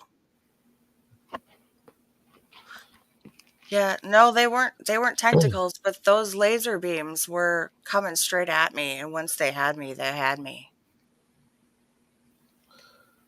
Melinda wanted to hear another bedtime story. I thought she was going to bed already. Belinda, you're still awake? She's still with us. Mm. Um, I could tell you the story again about the cat. That wasn't the cat. Um, Cat in the cradle. and the silver spoon. Yeah. Um, so this was the second thing that had happened to me. I think the entity that was toying with me in the house was the same thing, but the one night that I had that was particularly scary. Um, so as you could tell, I have my cats now, but I had a small cat growing up, and she hung out in my bedroom for the most part. And I would keep like her food bowl and her toys and everything in my room. And the way my bedroom was set up, I had a water bed, but the back end of the water bed was open, and then the rest of the bed was enclosed, and it had the drawers that would come out underneath. And I had a hardwood floor in my room. And overnight, my door would be shut because, of course, my dad was a firefighter, and bedroom doors should be shut at night because if there's ever a fire, it keeps everything in and it protects you. So my bedroom door would be closed at night, and I would only open it up in the morning when the cat would start to cry and want out to go to the litter box. So on this particular night, I heard my cat on the right side of my bed on the floor, and she was playing with one of those little cat balls, rolling it back and forth, and it was rolling into the brown paper grocery bag. She loved that thing. So she was rolling the ball, and I could hear it hit the bag, and she would like run into the bag, and you could hear it making all this noise and crunching noise and running around. And she was doing this over and over again. And it was really starting to wake me up, and it was the middle of the night. And I'm like, okay, school in the morning. So I tried to just ignore it and go back to sleep. And she just kept doing it and getting louder and louder. And I finally was like, Tinker, stop it. You need to stop. And I spooked her enough that you could kind of hear, like, you know, when cats get startled, they just do that. They the paws go out, and I could just picture that in my mind, like she just kind of startled, and I could hear it in the bag, and then all of a sudden I hear the rustling of the bag really quick, and I hear the pitter patter of the feet go around the hardwood floor of my bed, go all the way around to the end of the bed, come back up, and like she skittered across the wood floor, and so fast that she hit, like she slid and hit, you could hear her like hit the back of the headboard or the back of the wall, like thunk, and then ran underneath the back end of the bed. And I was just like, okay, She's done. I don't have to deal with it anymore. I can go back to sleep. So at this point, I wanted to readjust and get ready to go back to sleep. And I went to grab my comforter and kind of readjust and pull it up over my shoulders again and kind of turn on my side. And my comforter didn't actually pull up like it should have. Um, it was like there was a weight on it. So I kind of sat up to look, and my cat was sleeping at the foot of my bed on my feet. And she was a tiny little thing, but she was passed out on the bed the whole time. That wasn't her. And we didn't have any other animals. Large dog that slept with my parents. My cousin was into Dungeons and Dragons really heavy, and he had purchased a lot of their stuff, to play the games, the little characters and the skulls and the candles he had a book that was first written out of human skin. Uh, he had all that stuff, and painted his room black, had a black light, and he was asleep one morning, and he woke up, and there was a lady sitting on the end of his bed, and she was nude. Said she was a very beautiful lady, but as she turned and looked toward him, she turned more and more into a witch. And as she done that, she finally disappeared, and he ended up getting saved, and he sold everything that he had. He said that was a very dark game that really sucked him in. I played Dungeons and Dragons. Well, there you go. Okay, I don't play Dungeons and Dragons anymore. It's fun to paint those characters, though. Yep, that's what he used to do, and he loved it. He was a dungeon master, and they had huge games and everything. And one guy, uh, his character died, and the guy actually started crying and throwing a fit and vomited and died. See, I think it depends on, again, everything in moderation, but I like what we were talking about in the last show. What would be the difference of playing a Dungeons and Dragons RPG game? I do not have a human skin book. No. um, It rubs the lotion. but what would be the difference of seriously? What's the difference between playing a RPG game where you create your imaginary world of Dungeons and Dragons, or you're playing an RPG game like Skyrim? I think people where the issue lies is the magic that's in it. Um, and I know that preachers, teach against playing anything with magic. Um, you know, Again, I think, there's a line there. There's a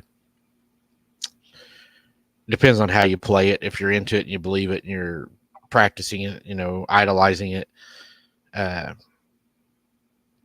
Harry Potter, they said was demonic because of the spell casting and stuff that was in it. Hocus Pocus came out. They found out that they used an actual spell in that movie. Yeah, I never liked that movie to begin with. So, I mean, I think we have to be careful what we let in.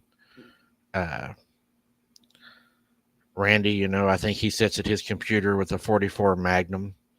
There's probably not much going to get in his house.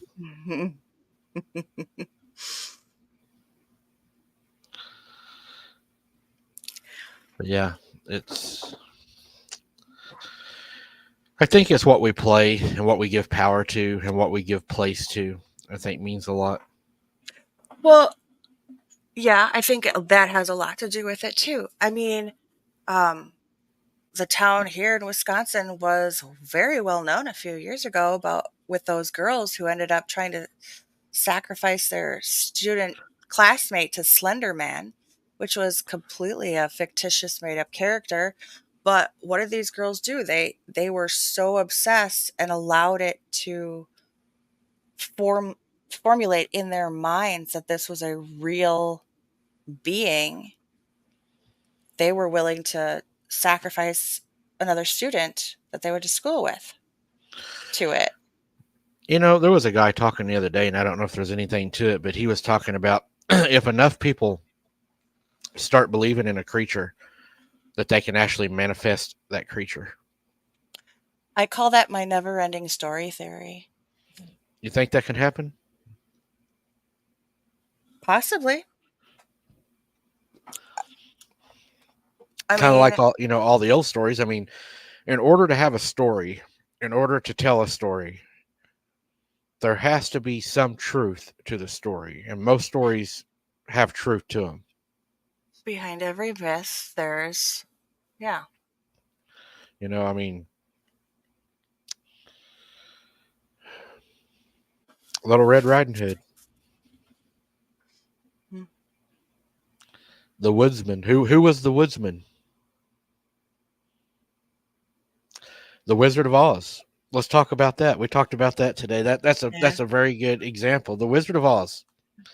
Now, was Glinda, was she a good witch or a bad witch? She was portrayed as a good witch, but I think she was a bitch witch. Oh, if I was, Dorothy, I would want to kick her ass. Hmm. I mean, knowing I had the ability to go home as soon as I was there, and yet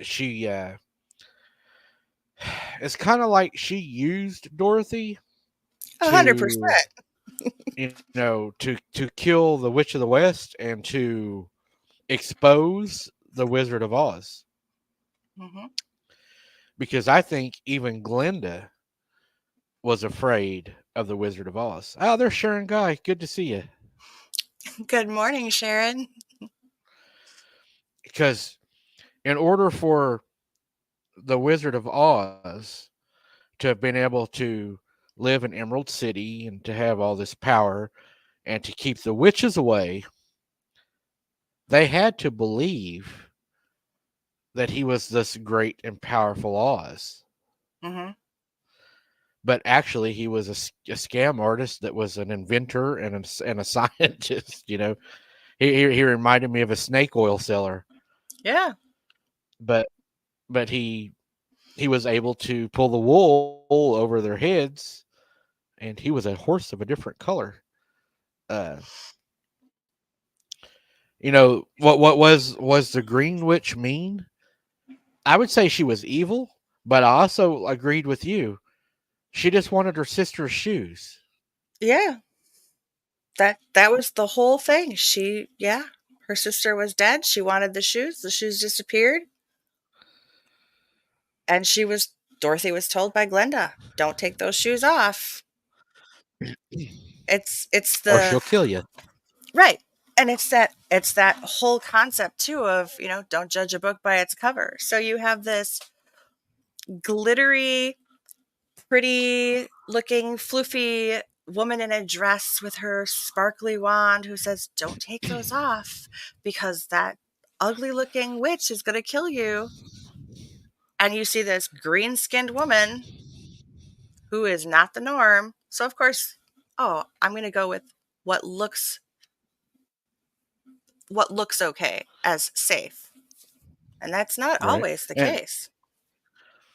also, she tells her don't take the shoes off because she's going to kill you. Well, that was the whole reason she was trying to kill her, is because she had the shoes. Yeah. I mean, so, Uh, and then Therese, we were talking about. Oh yeah, what uh, did you do in the army? um, what I what I did and what I was trained to do were totally different. I was trained to She. be I was trained to be a personal administrative specialist. So technically my job was to be behind the front lines. And of course this was pre 9/11, so I was still trained in the like type of I don't know, what was it, Korean type warfare, Vietnam type warfare. So I would have been technically behind the front lines, back with the medical section area, even probably behind them, because when soldiers would come in and we would get orders um, of them passing or us needing to request new troops to come in to head for the front lines, it was my job to set up all of the files and the personnel stuff to make sure that we could maintain the amount of troops that we would needed for fighting, and then sending the letters for the deceased or missing in action. So you But didn't make potable water no. Mm-mm. while you was over there. Did you ever see a GIN or a DDN or a DDS? I never saw war because this was pre 9/11. Oh, I was just. Oh, okay. Well, did you ever see any GIN or DDN or DDS while you was in the military? Um, no, I don't think so. There's probably a lot more DDSs, I would say, than probably the other two. Just guessing. Uh, Yeah. in the movie The Wizard of Oz, I don't think they ever fed the dog either, did they? No. Mm-mm. Yeah, I kind of wondered about that too. Like, here Toto is. I could just imagine poor Toto. Like, what the hell did I get myself into?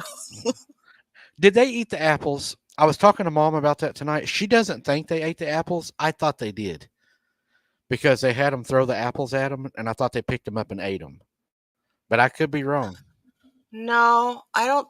No, they didn't eat the apples. because Mom I think, said that one of them said, "We don't want your rotten apples, anyways," or something like that. yeah, I don't remember them eating the apples. Does anybody in the chat remember if they ate apples? I don't remember them ever eating. Did they? Uh-uh.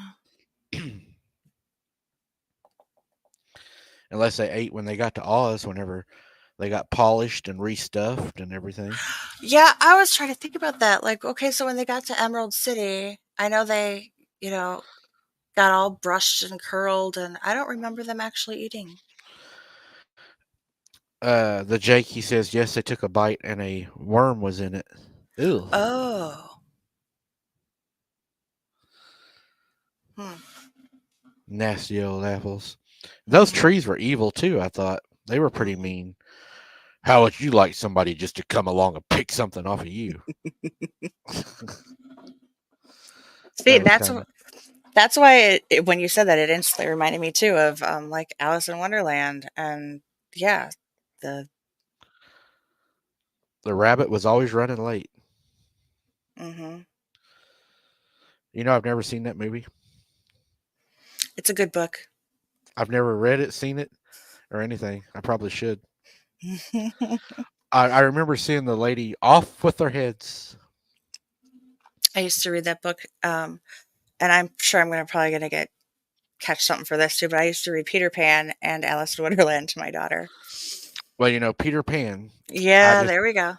found out this year. I really used to like Peter Pan, but they said Peter Pan was actually the bad guy and Captain Hook was the good guy. Yeah, see, you could the same concept. But is that really true? Sharon guys are gonna have to rewatch it. I will too, Sharon. I don't remember a lot about it. I think the original intention was not, because if you learn about the author of Peter Pan, that was not the intention of the story. But you could turn anything around if you really delve into it and look at it. Because wasn't Hook supposed to have killed somebody? Killed the kids? He had actually killed kids, right?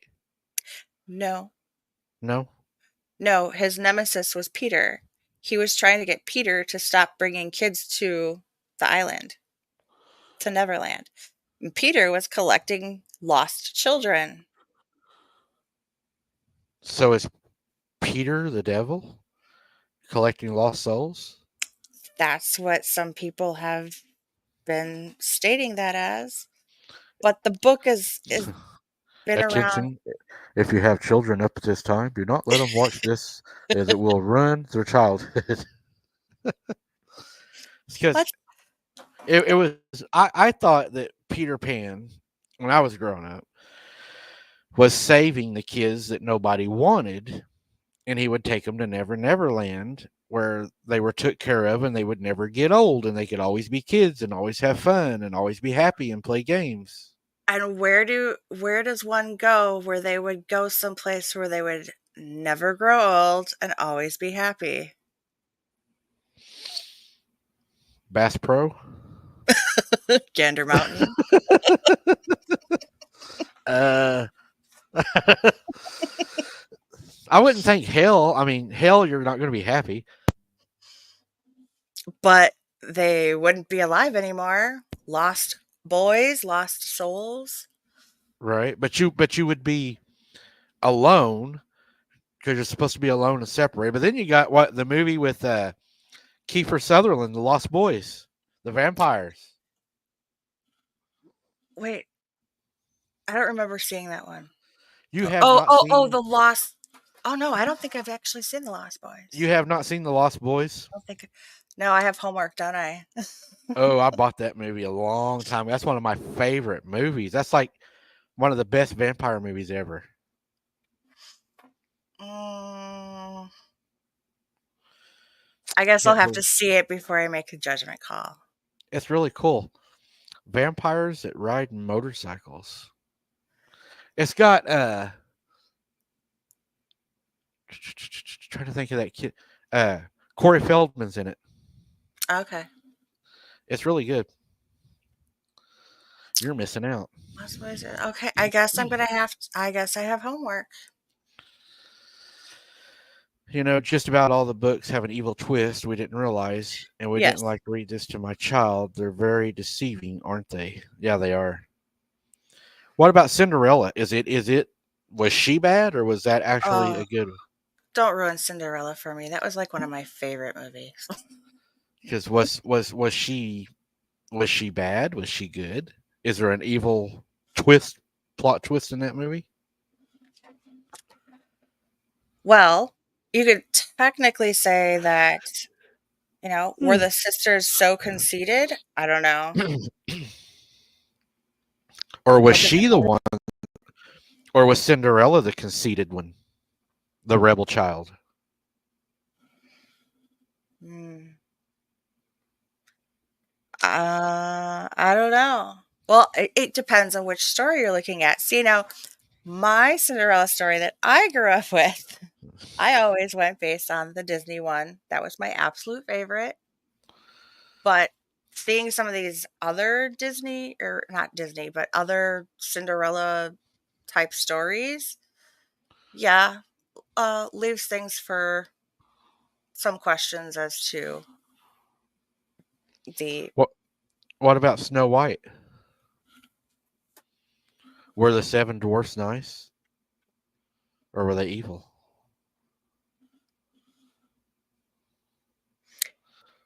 Or were they the seven deadly sins? Sloth, That's a good anime. gluttony. I don't know. I, you know. Hmm. Makes you wonder. Sleepy, yeah, yeah. Just wanted to throw that out there. As you can see, Pinocchio. I've got a lot of Disney movies behind me. I have probably over 400 VHS tapes of Disney movies and everything. I mean, I have box upon box of Disney movies, all kinds of movies, and I mean, I've got movies on VHS all the way back to The Pit and the Pendulum. So I mean, Yeah, I had to read all of Edgar Allan Poe's stories in college. American Werewolf in London. Cat Mom, I got tricked into seeing that movie when that came out. I had two friends that, um, yeah, picked me up from work one night and was like, "Hey, we're going to the movie theater." And I'm like, I don't have money to spend on movies. That's okay. We're going to pay for you. Okay, what are we going to see? Don't worry about it. Yeah. so is this a good guy or is this a bad guy?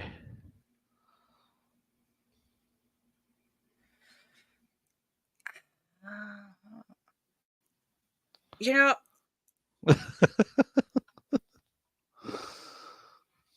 I prefer the live action one, but that's just